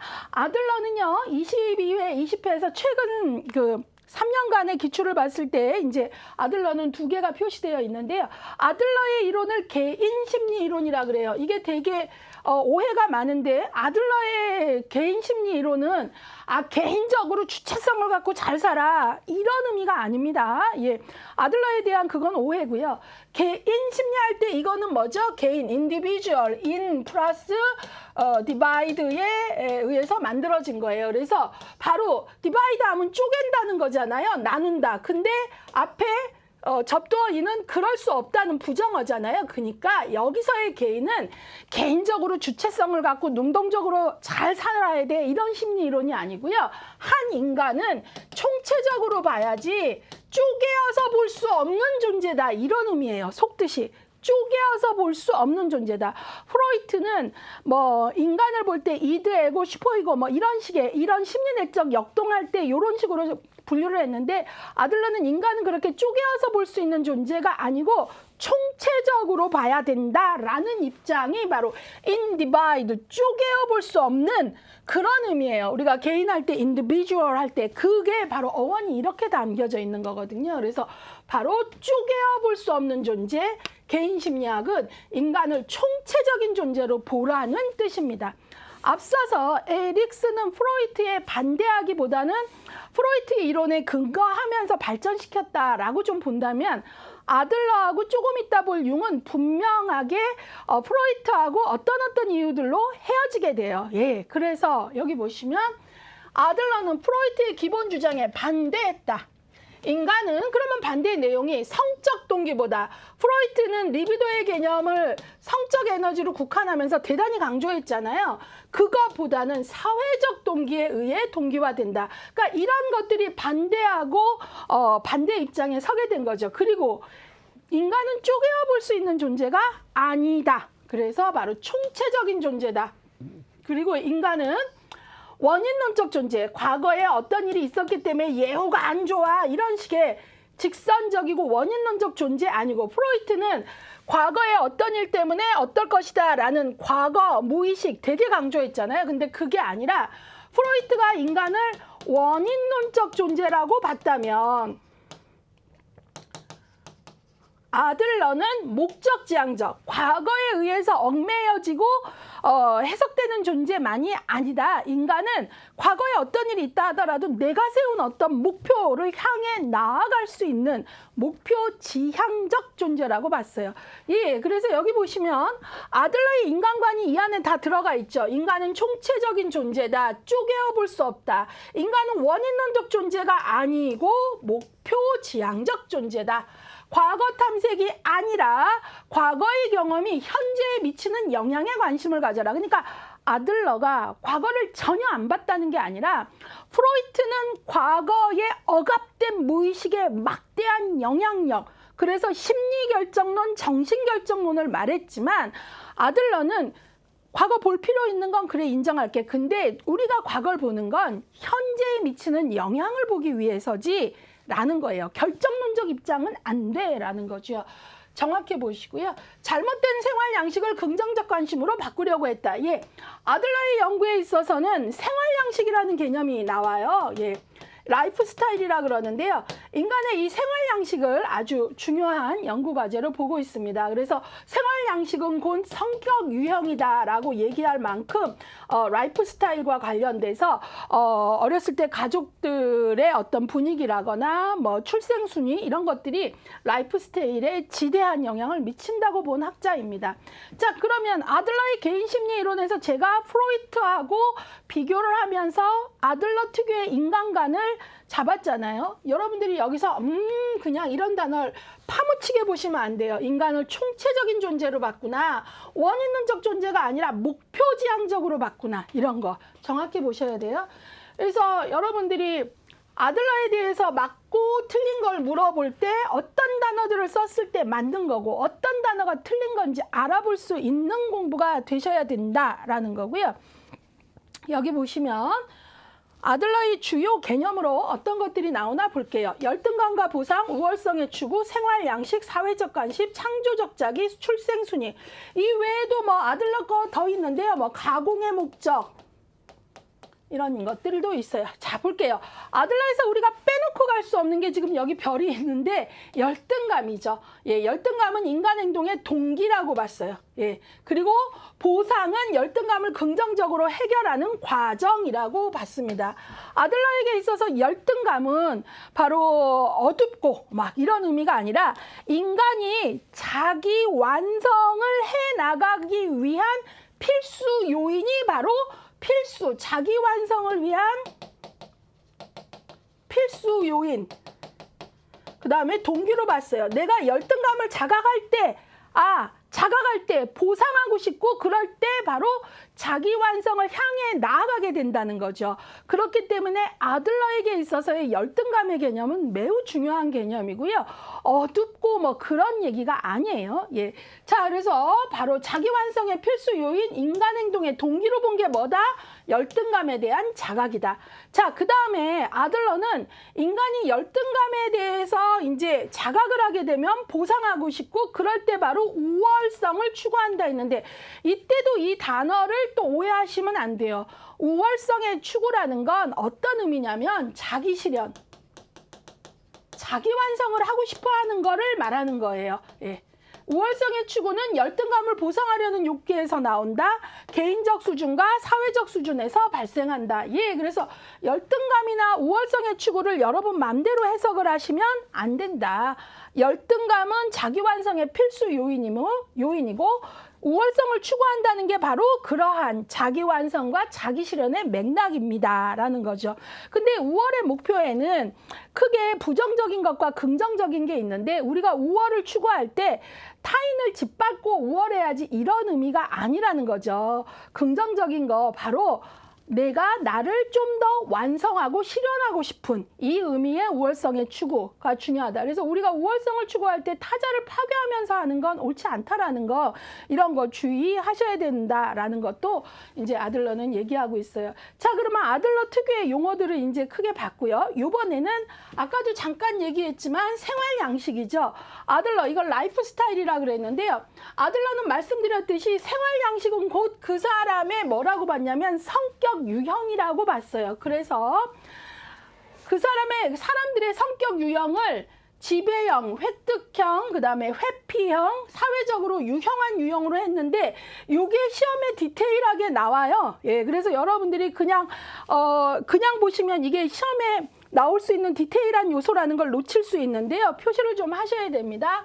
자, 여기 보시면 아들러는요, 바로 두 가지를 기준으로 해서 바로 인간의 성격 유형을 나눴습니다. 예, 그래서 그 두 가지가 뭔지부터 같이 보도록 하겠습니다. 두 가지가 뭐냐면요, 활동 수준이 어느 수준인가, 활동 수준이 높은가 낮은가, 그 다음에 사회적 관심이 있는가 없는가. 이때 이 사회적 관심이란 단어가 뭐냐, 여기 보시면 사회적 관심, social interest라고 하는데요. 사회를 살아가는 개인의 태도, 보다 나은 미래를 추구하는 관심인데요. 좀 더 제가 설명하면 사회적 연대의식, 공동체 마인드예요. 나만 아는 게 아닌 거죠. 예, 그래서 바로 이런 사회적 관심이 있느냐 없느냐가 되게 중요하다고 봤어요. 자, 그래서 여기 보시면 아들러는 이 두 가지 기준, 활동 수준이 높으냐 낮으냐, 사회적 관심이 높으냐 낮으냐를 기준으로 해서, 됐나요? 총 성격 유형을 4가지로 나눴어요. 예, 여기 보시면 지배형, 획득형, 그 다음에 회피형, 그 다음에 사회적으로 유용한 유형형. 그런데 여기서 아셔야 되는 건 건강한 거는 사회적 유형형 하나고 나머지는 건강한 유형이 아니에요. 아셨죠? 그러면 사회적 유형형은요, 사회적 관심도 높아요. 나만 아는 게 아니라 사회적 관심도 있어요. 뿐만 아니라 사회적 관심도 높고 내가 에너지를 써야 될 때에는 에너지도 높아요. 기꺼이 내 에너지를 쓰는 활동 수준도 높아요. 자, 그래서 요것만 건강한 유형이라고 봤고요. 나머지 좀 볼게요. 지배형은요, 사회적 관심 같은 건 낮아요. 근데 활동 수준은 높아요. 그러니까 사회적 관심은 없지만 내가 득이 되는 거는 에너지 막 쓰는 거죠. 예, 그래서 그런 거 지배형. 그 다음에 획득형은요, 활동 수준은 중간이에요. 중간. 예. 근데 사회적 관심은 낮아요. 그 다음에 회피형은요, 사회적 관심도 낮아요. 그 다음에 활동 수준도 낮아요. 예, 요렇게. 그래서 바로 정리하면 누구는 아들러는 무엇과 무엇을 기준으로, 활동 수준과 사회적 관심을 기준으로 인간의 성격 유형을 총 몇 가지로, 4가지로 나눴다. 그리고 성격 유형은 곧 그 사람의 라이프 스타일이라고 봤는데 그중에 가장 건강한 성격 유형은 사회적으로 유용한 형으로 활동 수준, 사회적 관심 둘 다 높은 거고 나머지는 여기에 표시된 대로예요. 예, 그래서 건강하지 않은 거. 그래서 지배형은 독단적이라고 했어요. 나한테 득이 될 때만 움직이는. 획득형은 기생형이라고도 하거든요. 그래서 여기 활동 수준 중간, 사회적 관심 낮고, 회피형은 둘 다 낮아요. 사회적 무관심. 사회적으로 유용한 형이 가장 건강하다라고 봤다는 걸 기억해 주시기 바랍니다. 자, 그래서 이것도 꼭 아셔야 되고요. 아들러의 용어 중에 사회적 관심은 아들러가 죽는 순간까지도 가장 관심을 가졌던 연구의 키워드라고 얘기하는데요. 사회적 관심은 아까도 얘기했듯이 내가 나만 아는 게 아니라 연대할 수 있고 나눌 수 있는 이런 어떤 것들인데요. 여기는 요 정도 나왔는데 좀 더 추가적으로 써주셨으면 좋겠는데요. 사회적 관심은 아들러는 선천적으로 누구나 가지고 태어난다고 봤어요. 그렇지만 선천적으로 누구나 갖고 있기 때문에 아무 노력도 안 하면 안 되고요. 바로 선천적이지만 의식적인 개발이 필요하다고 봤어요. 이거 되게 중요한 지금 얘기를 하고 있어요. 아들러는 사회적 관심은 어떻다고 봤다고요? 선천적으로 누구나 가지고 태어나지만 그렇다고 그냥 냅두면 발달한다? 아니요. 바로 후천적으로 의식적인 노력이 필요하다. 근데 이때 후천적 사회적 관심, 연대하고 공동체 마인드를 가질 수 있는 요거에 제일 중요한 역할을 하는 건 바로 모성, 어머니라고 봤어요. 거기까지 좀 아시면 좋겠고요. 그 다음에 창조적 자기. 인간은 목표를 향해 움직이는 창조적이고 책임적인 존재. 예. 아까도 아들러의 인간관에서 인간은 원인론적 존재가 아니라 목표지향적인 존재라고 봤잖아요. 예, 그거하고 관련된 게 바로 창조적 자기입니다. 예, 그래서 아들러는 인간이 갖는 창조성, 목표지향 이런 거. 그래서 내가 원인, 무의식, 억압된 무의식, 과거에 얽매이는 존재 이런 거 아니라고 봤다는 거죠. 그 다음에 아들러는요. 말씀드렸듯이 초반에 발달 단계를 제시하지 않은 학자입니다. 정신역동 학자 중에 아들러만 발달 단계를 제시하지 않았어요. 정신역동가 중에 뒤에 가면 인본주의 학자인 메슬로우와 로저스도 발달 단계 제시하지 않았는데 아들러는 인본주의자 아니고요. 정신역동에 속한 학자인데 뭐를 제시하지 않았다고요? 발달 단계를 제시하지 않았어요. 근데 아들러는 발달 단계는 제시하지 않았지만 출생 순위가 영향을 미친다고 봤어요. 성격에. 가족 내 출생 순위, 태어난 상황이 생활 양식과 성격에 영향을 미치기 때문에. 그래서 내가 사남매라면 첫째냐, 막내냐, 둘째냐, 뭐 이런 어떤 또 독자냐 아니냐 이런 출생 순위와 형제 관계가 성격에 영향을 미친다고 봤어요. 예, 그거 꼭 기억해 주시고요. 뭐 자세한 내용은 뭐 첫째는 성격이 어떻고 책임감이 강하고 뭐 이런 연구 있죠. 그 얘기하는 겁니다. 자, 그래서 출생 순위와 성격을 연결했다라는 걸 기억을 해주시고요. 그다음에 이제 아들러의 주요 개념 중에 여긴 안 나왔지만 가공의 목적이라는 말이 있거든요. 가공. 예, 목표, 가공의 목적 그랬는데 아들러는 인간이 추구하는 어떤 목적이라는 건 현실에서 검증되거나 확인될 수 있는 건 아니다. 이런 의미에서 가공의 목적, 가상의 목표라는 용어를 쓴다라는 것도 함께 기억해 주시길 바랍니다. 자, 그래서 이제 아들러 요걸 좀 보시고요. 아들러와 관련해서는 아까 인간관에서 프로이트하고 비교한 거, 그 다음에 아들러의 주요 개념 잡아주세요. 시험 문제에 학자와 주요 개념을 바르게 연결한 것은 이런 거 나오거든요. 학자와 이론 명칭과 주요 개념. 예, 이것들이 연결이 되셔야 돼요. 들어는 봤는데 사회적 관심이 아들러 건지 융 건지 막 이렇게 둥둥 떠다니면 변별력이 없기 때문에 답이 안 보입니다.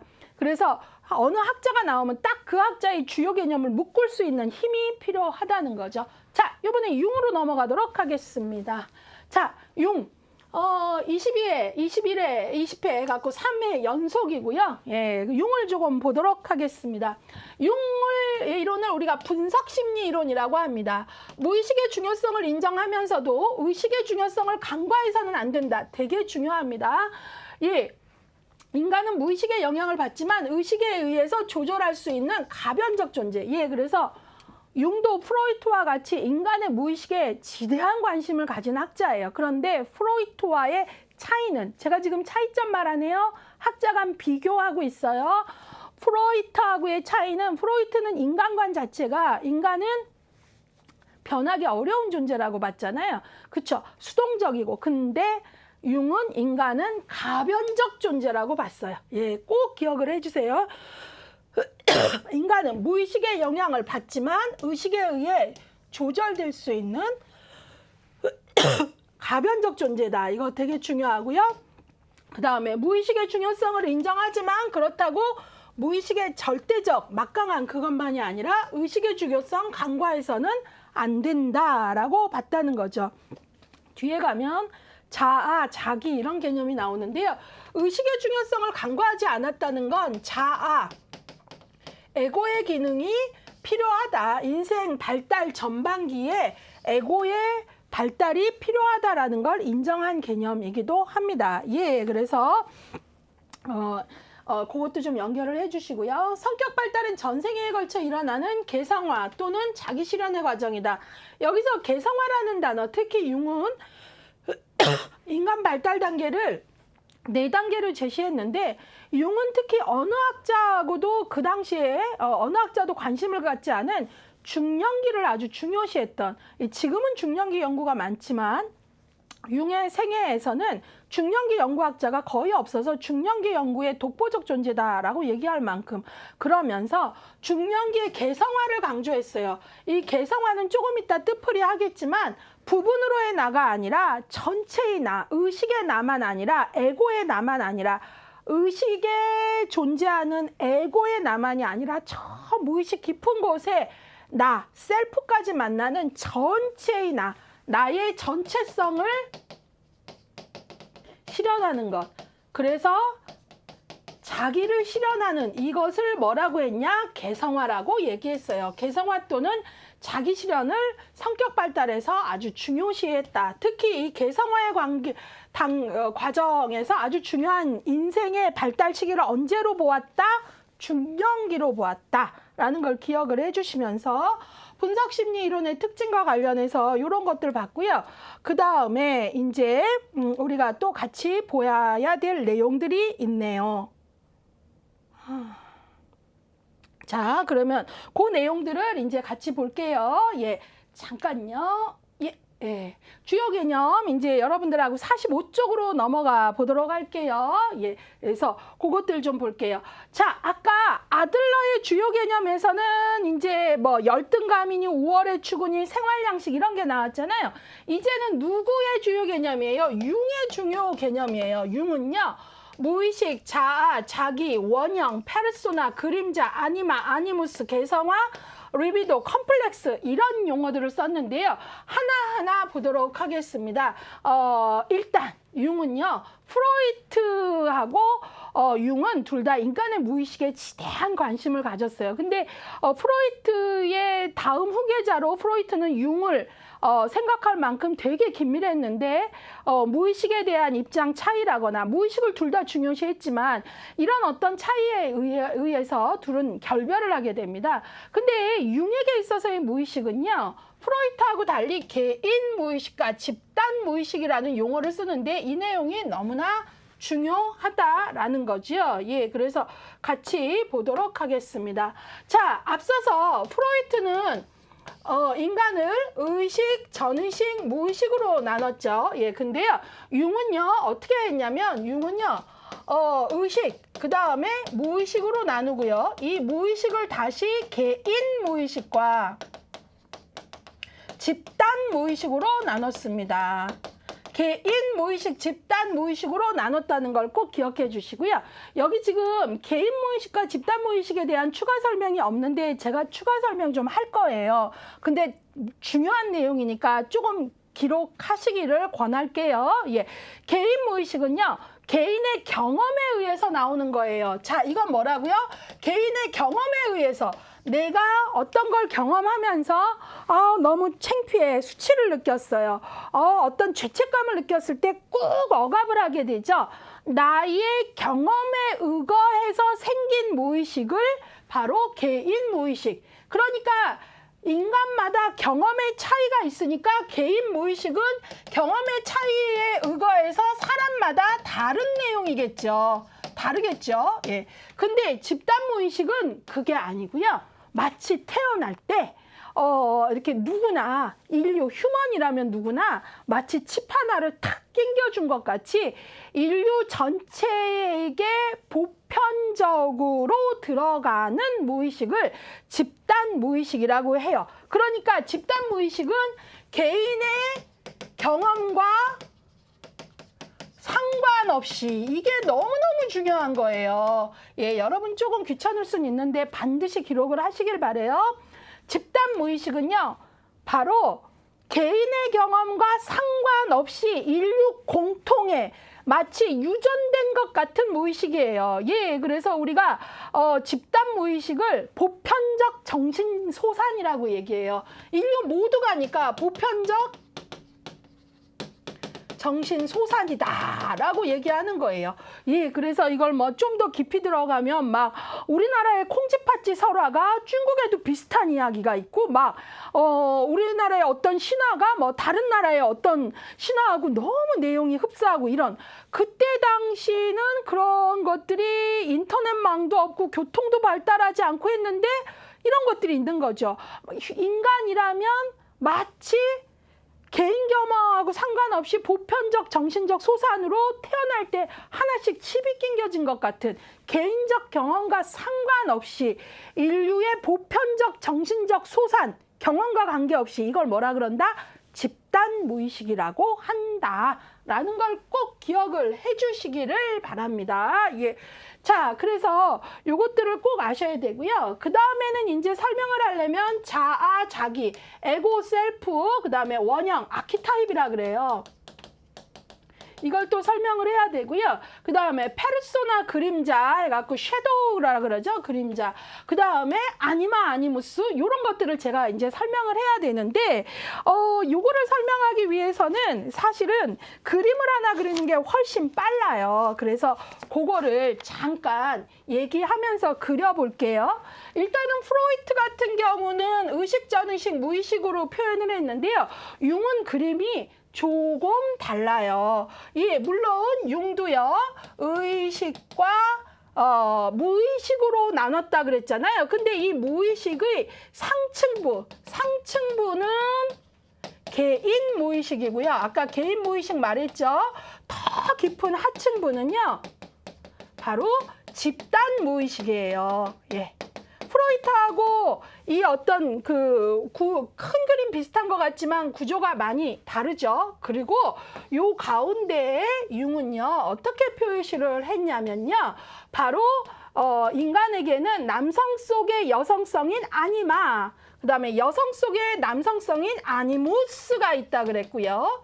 그 다음에 우리는 세상에 보여주는 얼굴이 있어요. 세상에 보여주는 얼굴. 그걸 바로 페르소나. 이건 세상에 보여주는 얼굴이니까 밖으로 나온 거죠. 예, 그래서 수면 위에다가 이렇게 그렸습니다. 잠깐요. 색 좀 바꿀게요. 예. 그래서 페르소나는 세상에 보여주는 역할 가면이니까 밖으로 나와 있고요. 원형 중에 유일하게 밖으로 나와 있죠.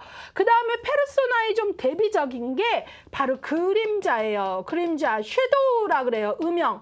우리가 페르소나는 내가 세상에 보여주고 싶은 얼굴이에요. 예. 그런데 그림자는 그 반대로 사실 그것도 난데 나한텐 그런 거 없어 라고 얘기하고 싶은 나의 어떤 부정적이고 어두운 측면, 내가 부정한 어떤 측면을 그림자라고 얘기합니다. 그 다음에 의식은 우리가 에고, 자아가 바로 여기에 위치하고요. 그 다음에 더 깊은 저 아래 중심에 바로 자기, 셀프가 있다고 본 거죠. 예. 그리고 이제 융은 여기서 아주 이렇게 이 그림이 이제 융이 말하는 인간의 마음인데요. 융은 아까 중년기에 뭐라 그랬죠?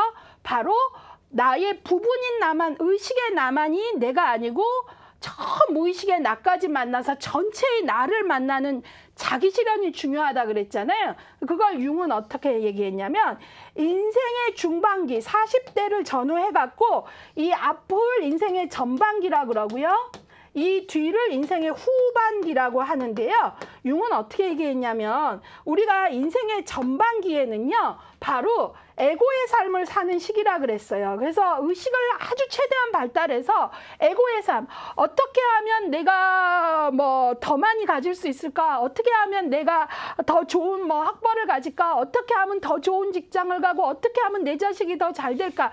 이게 나쁘다는 의미가 아니라 40대 전에는 인생 전반기에는 이렇게 에고를 확장하는 삶에 열심을 낸다는 거예요. 그런데 그것만 이루면 내가 저 아파트에만 살면 내가 어느 학교만 나오면 되고 어디 직장만 가면 될 거 이러는데 인생의 중반기, 중년기가 되면 40대에 그것들을 이뤘다 하더라도 이것이 전부 다일까? 이게 다일까? 이게 내가 진정 원했던 것일까라는 이런 알 수 없는 질문이 밀려오면서 드디어 외적 확장에만 집중했던 내가 바로 나의 내면으로 소리, 내면이 나에게 부르는 콜링이 들린다는 거예요.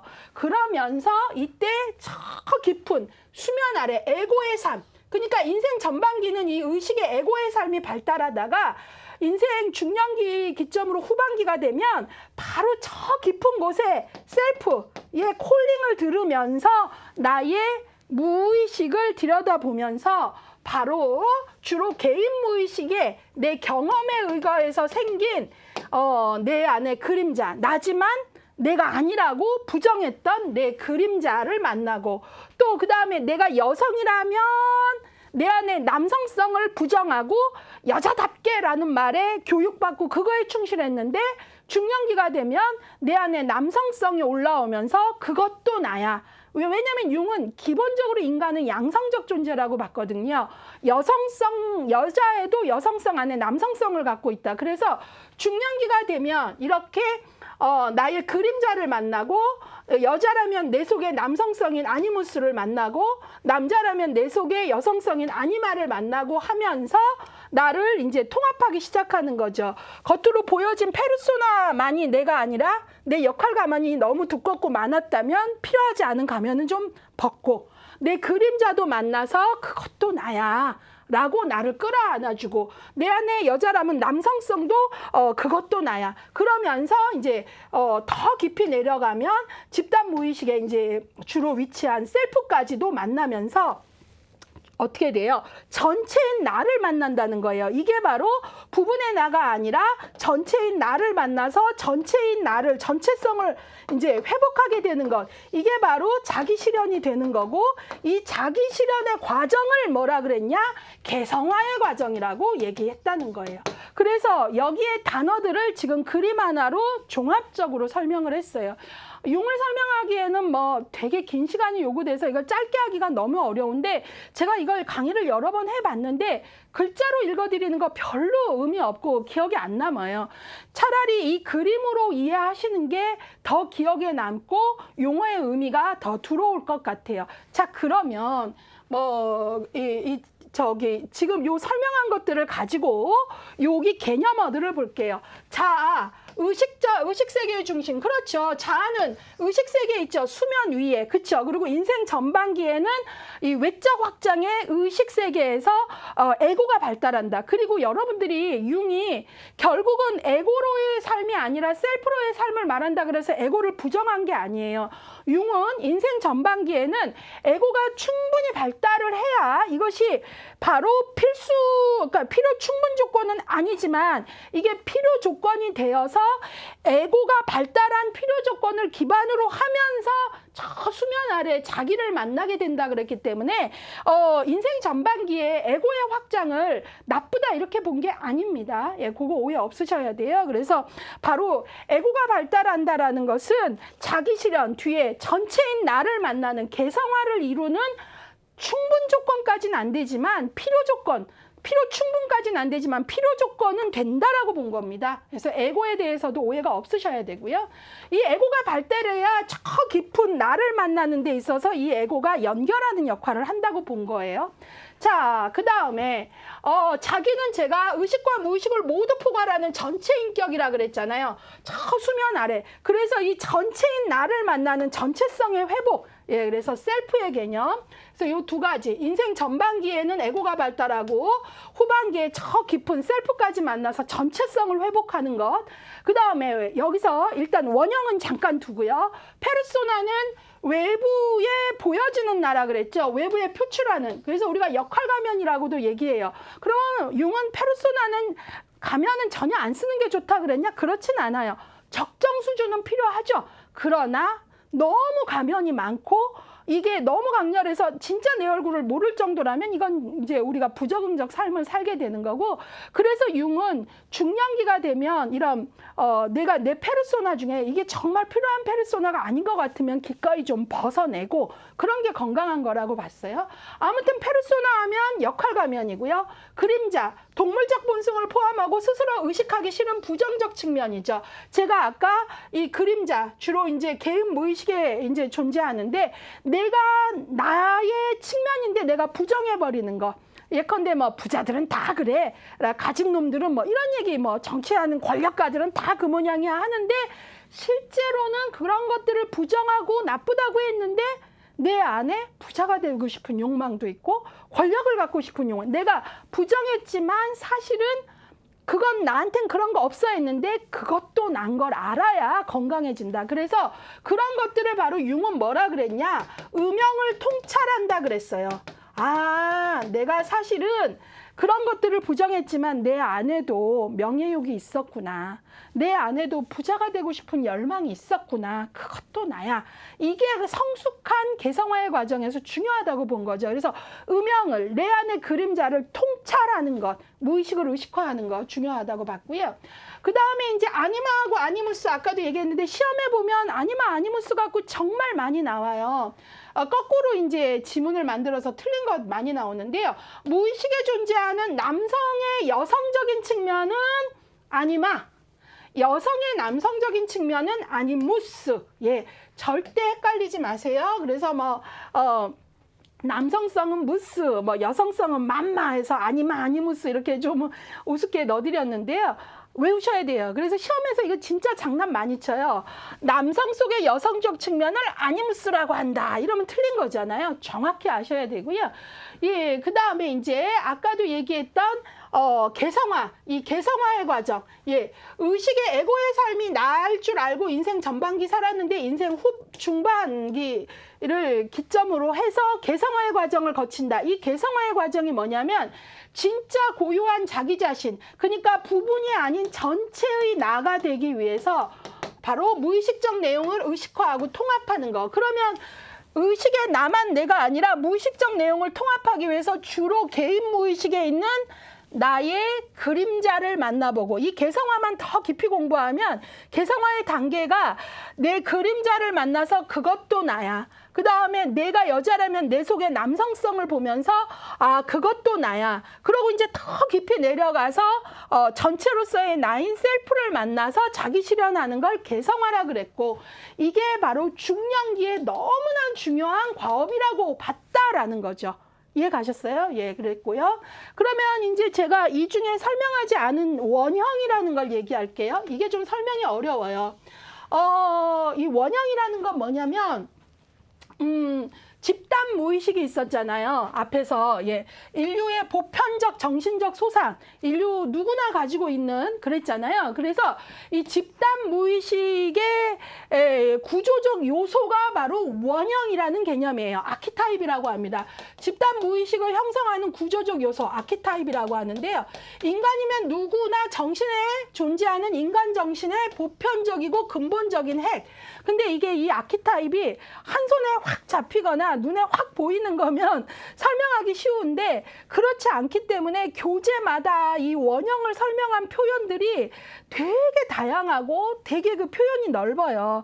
이게 왜냐면 이 원형 자체가 직접적으로 알 수 없는, 보통 우리가 이런 원형들은 꿈, 신화 속에 숨어 있고 또 예술적 표현에 나타나고 이런 어떤 표상하기 불가능한 인간의 근원적 조건, 이런 어떤 것들을 얘기해요. 예, 그래서 바로 이 원형을 이제 설명하기 쉽지 않다라고 얘기하는데, 우리가 인간이면 누구나 정신에 속하는 근본적인 핵, 그래서 바로 경험한 거하고 상관없이 갖고 있는 걸 집단 무의식이라고 하는데, 이 집단 무의식을 구성하는 요소가 바로 뭐다? 바로 이 원형, 아키타입이다라는 거죠. 예, 그래서 요것들을 좀 알고 계셔야 되고요. 주로 뭐 이제 꿈이나 환상, 신화, 전설 이런 것들에 이제 이거 뭐 숨어 있어요. 예, 그래서 요런 것들이 이제 들어가 있는 거고요. 그 다음에 이제 개성화까지 봤고요. 리비도 볼게요. 리비도는 제가 여기서 누구를 얘기하겠습니까? 눈치가 좀 빠르신 분은 아실 것 같아요. 맞아요. 프로이트를 말하겠죠.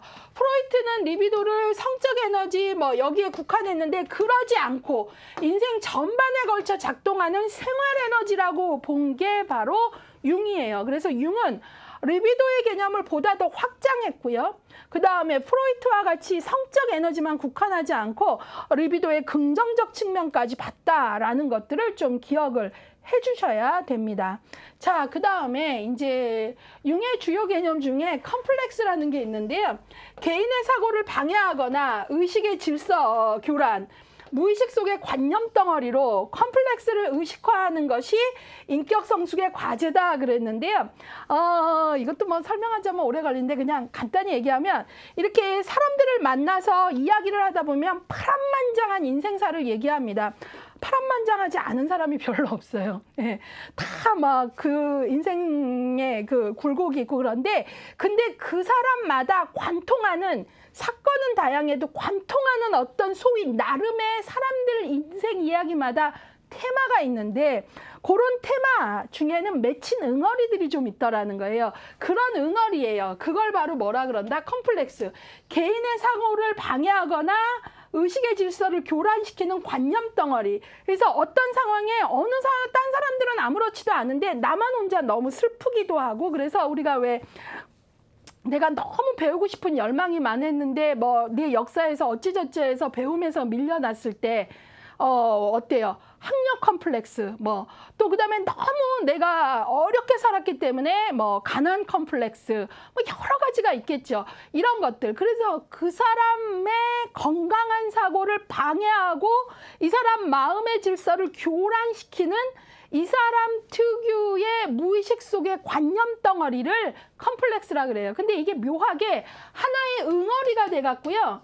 이 내 컴플렉스를 의식화하지 못하면 내가 이런 인생사를 살았기 때문에 이런 컴플렉스가 있구나 라고 의식화를 해서 성숙해져야 되는데 그러지 못하면 처음에는 내 응어리가 있다는 것 정도 내가 이게 응어리가 맺혀서 그래 그 정도인데 나중에는 이 응어리가 더욱더 커지면서 어떤 사건이 생겨도 다 이 응어리로 집어넣는 거죠. 예, 예컨대 오해하지 말고 들으세요. 예, 어떤 여성이 여차저차해서 이혼을 했어요. 근데 이 여성이 이혼을 컴플렉스로 갖게 되면 이혼 중에는 기능적인 이혼도 있고 필요한 이혼도 있는데 이 여성이 이거를 컴플렉스로 갖게 되면 계속 이 응어리로 승진 시험에 떨어져도 내가 시험 점수가 낮은 건 생각 안 하고 그래 내가 이혼했기 때문에 날 떨어뜨린 거야.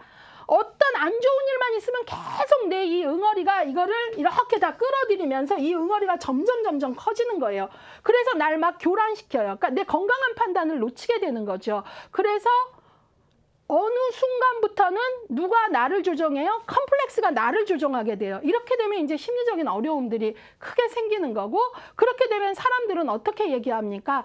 그 사람 그 부분 컴플렉스 있어. 건들지 마. 이렇게 되면서 소외가 되는 거죠. 예. 자, 이런 식으로. 그래서 우리가 융이 말하는 건 나의 컴플렉스를 의식화하는 것이 건강하다라는 거예요. 예. 그래서 내가 뭐 여러 가지 컴플렉스가 사람마다 있을 수 있잖아요. 저도 있고 다 있죠. 예. 근데 이 정도가 지나쳐지면 안 된다는 거죠. 이럴 때 내 컴플렉스를 의식화하는 걸 인격 성숙의 과제다라고 본 거예요. 예. 그래서 사람들마다 갖고 있는 가난 컴플렉스, 학력 컴플렉스, 외모 컴플렉스 뭐 많이 있는데 이때 내가 이걸 의식화하는 거를 아주 중요하게 봤다라는 거죠. 예, 사실은 뭐 이걸 설명하려면 더 복잡한데 이 정도 해야 될 것 같아요. 자, 그래서 이런 용어들이 바로 누구의 용어입니까? 바로 융의 용어입니다. 융을 알려면 이런 용어들을 아셔야 돼요. 그래서 아까도 말씀드렸지만 문제 중에 학자와 이론명과 주요 개념의 연결이 바른 것은 했을 때 융이 나왔는데 생활 양식 나오면 틀렸죠. 근데 융이 나왔는데 개성화 나왔으면 맞은 거잖아요. 이런 식으로 이런 각 학자마다 그들의 인간관 그리고 그들의 그 인간관과 그 심리적 접근의 목표를 설명할 수 있는 주요 개념을 주요 개념어들이 뭐가 있는지를 정확히 아시는 게 중요하다라는 거고 시간이 없음에도 불구하고 여기 이렇게 그림을 그린 건 융 같은 경우는 프로이트의 마음의 영역 그림과 비슷한 듯 다른 이 그림들을 이렇게 이미지로 연상할수록 여러분들이 시험 때 더 안정적인 세련되게 문제를 풀 수 있습니다. 융과 관련해서 이제 또 시험이 많이 좋아하는 게 융의 성격의 유형입니다. 여러분들이 많이 알고 계시는 MBTI가 이제 성격의 유형, 융의 연구를 바탕으로 했어요. 전체는 아닌데, 우리가 MBTI 하면 너 외향이야, 내향이야 해서, EI 코드 얘기하죠. 그 다음에 우리가 비교하는 게 MBTI에서 너 S야, N이야 하는 거 얘기하잖아요. 그래서 S, 감각, 센싱, 그 다음에 N은 인투이션, 직관 얘기하는 거죠. 예, 그 다음에 너 T야, F야 이런 얘기하죠. thinking, 생각, 사고형. 그 다음에 F는 감정. 그 다음에 요거는 다 융이 말한 거예요. EI 코드, SN 코드, TN. 근데 이제 우리가 보통 얘기할 때 요것 중에 하나하나씩 되지 뭐 EI 이런 성격은 없죠. E 중에 하나, E나 I 중에 하나 이런 식으로. 예, 그래서 어떤 사람은 EST, 뭐 어떤 사람은 IN, 뭐 T, 뭐 IST 뭐 이런 식으로 되죠. 예, 그래서 요 세 가지는 융이 말한 거고요. 맨 밑에 우리가 MBTI 코드 말할 때 J하고 P 코드 있죠. 나는 뭐 ESTJ야, 나는 INFP야 할 때 제 끝에 이 코드는 융이 한 게 아니고요. 브릭스 마이어라는 MBTI 성격 검사를 만든 그 모녀의 코드입니다. 융은 JP 코드는 제시한 바 없고요. 그래서 융 학파 중에서도 J하고 P 코드를 인정하는 사람이 있고 안 하는 사람이 있습니다. 융 하면은 JP 코드는 아니고요. 요것만 보셔야 돼요. 자, 그래서 자아의 태도, 외향과 내향으로 나눴죠. 이거는 뭐냐면 에너지 충전 방식입니다. 외향은 쉬는 날도 나가서 사람 만나야 돼요. 예, 그래야 에너지가 올라옵니다. 내향은 이해할 수 없죠. 힘들다면서 왜 이렇게 사람 만나러 다녀? 그럴 수 있잖아요. 예, 그래서 바로 에너지 충전 방식이 외향은 이렇게 사람들 만나서 이렇게 그 손 잡는 그림으로 상징할 수 있어요. 그러니까 외향은 에너지 충전 방식이 사람들하고 이렇게 소통돼야지 찡 하고 올라오죠. 예. 근데 이제 내향은 이렇게 에너지 충전 방식이 이게 그림이 이해가 될지 모르는데 이렇게 자가 충전이에요. 이렇게 찡 자기의 시간, 자기의 공간 이런 것들이 좀 확보돼야 되고요. 그렇다고 내향은 사람을 싫어하느냐 그건 아니고요. 내향은 소수의 사람들과 깊은 대인 관계를 좀 더 선호하고요. 예, 그런 차이가 있는 겁니다. 자, 그렇다고 제가 외향이 피상적이다 이런 말은 아니니까 또 오해 마시고. 자, 그 다음에 에너지 충전 방식이 다르다는 거예요. 예, 외향은 사람들 만나야 되고 내향은 자가 충전이다. 뭐 그 얘기예요. 자, 그 다음에 여기서 S하고 N이 있는데요. S는 말 그대로 오감각을 통해서 세상을 이해하는 사람이에요. 그래서 이 사람들은 되게 현실적입니다. 오감각. 근데 이 직관은요, 육감, 영감 막 이런 것까지 작동을 해서 N이 높은 사람들은 현실감이 좀 떨어진다 표현을 조금 하죠. 이것도 좋고 나쁨은 전혀 없습니다. 예, 우리가 보통 직관형들은 가능성에 좀 더 비중을 두기 때문에 한 40% 가능성이 있어도 일을 시작하는 좀 그런 게 있어서 씨 뿌리는 사람들이라 그러고요. 감각형들은 되게 현실적이어서 두드려보고 이렇기 때문에 이 사람들은 함부로 이렇게 어떤 도전은 잘 안 해서 바로 우리가 무슨 얘기하냐면 직관형은 씨 뿌리는 사람, 근데 이 직관형들은 씨 뿌리고 잘 가꾸질 않아요. 그럼 이 감각형들이 가꾸고 거두는 사람, 뭐 이런 식으로 이제 우리가 MBTI에서 설명을 조금 합니다. 그러니까 제가 얘기하고 싶은 건 S하고 N은 공존해야 된다는 얘기를 하고 싶은 거예요. 예. 자, 그런 거고요. 근데 이 S하고 N은 비합리적 기능으로 묶여지고요. 합리적 기능으로 묶여지는 건 사고와 감정이에요. 예, 사고. 이 사람들이 중요시하는 건 뭐죠? 옳고 그름, 맞다, 틀리다가 중요하고요. 감정형들은 그거보다는 관계와 상황에 대한 요소들이 중요하죠. 예, 그래서 나에게 뭐 어떤 관계, 어떤 뭐 의미가 있냐 이런 게 좀 더 중요해서 다르다는 거죠. 예, 그래서 사고와 감정은 합리적 기능과 관련되고요. 감각과 직관은 비합리인데 이것도 시험에 나오면 많이 틀리세요. 예컨대 합리적 기능에는 감각형과 직관형이 있다. 그러면 틀린 거잖아요. 합리적 기능에는 사고와 감정이잖아요. 이런 것들이 정확히 되셔야 돼요. 그래서 이것들 각각의 뜻을 아는 것도 물어보지만 요 묶어주는 거 꼭 가셔야 됩니다. 비합리적 기능의 S와 N, 그 다음에 합리적 기능에 T와 F, 특히 감각형하고 감정형하고 섞어놓으면 많이 혼란스러워 하시는데 혼란이 없는 학습을 하셔야 병이 안 나요. 공부는 했는데 봤는데 하고 혼란스럽게 답하시면 후유증이 큽니다. 예, 그래서 이왕 하는 김에 정확하게 감각형 센싱 S, 비합리적 기능에 직관하고 묶여지고 감정은 사고와 묶여지면서 합리적 기능. 예, 그래서 이걸 조금 보시면 좋겠고요. 여기까지 해서 이제 여러분들하고 바로 정신역동 이론가들을 봤어요. 예, 여러분들이 이번 강의는 1강에 비해서 좀 긴데요. 이 강좌가 챕터별로 나눠졌기 때문에 바로 이 강좌에서 정신역동 이론가로 우리가 프로이트, 에릭슨, 아들러, 융까지 봤고요. 정말 기출이 높습니다. 앞서서 최근 5년간 한 해 평균 4문제 정도가 나온 영역입니다. 예, 그리고 요거를 10년의 데이터, 기출해독 데이터로 또 보니까 바로 10문항 이상 나온 게 이렇게 많아요. 예, 빨간불 3개나 들어왔죠.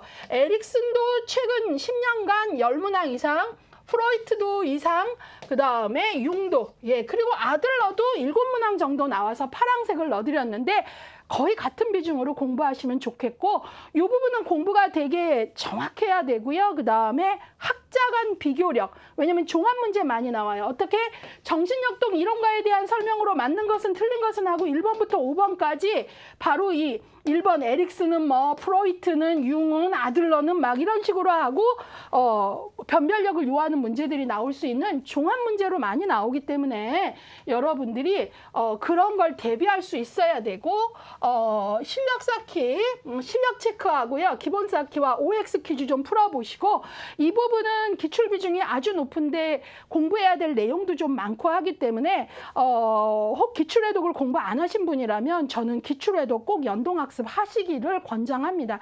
기출해독은 그 책만으로 3회독 시스템으로 핵심을 기출된 문장들의 표현까지 좀 가져오면서 요약 정리를 해드렸고요.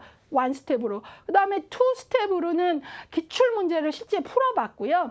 그 다음에 3스텝으로는 OX 하기 맞는지 그른지 뭐 찾아보기 뭐 이런 식으로 해갖고요. 괄호 넣기까지 해서 이 3회독 시스템으로 계속 훈련이 되게끔 도와드리고 있어요. 그래서 나는 헷갈려. 공부할 땐 알겠는데 문제만 보면 흔들려 하신다면 기출해독까지 연동학습을 적극적으로 해보신다면 어떨까? 그리고 정신역동 이론가들은 그 이론 중에서도 뭐가 중요하기보다 전반적인 내용을 다 숙지해야 된다라는 점을 다시 한번 강조합니다. 조금 길어진 강의이지만 이 안에 학자가 4명이다. 그리고 이 비교들이 중요하다라는 걸 조금 생각을 해보셔야 될 것 같고요. 자, 그러면 이제 여러분들하고요. 요 다음 강에서 뵙도록 하겠습니다.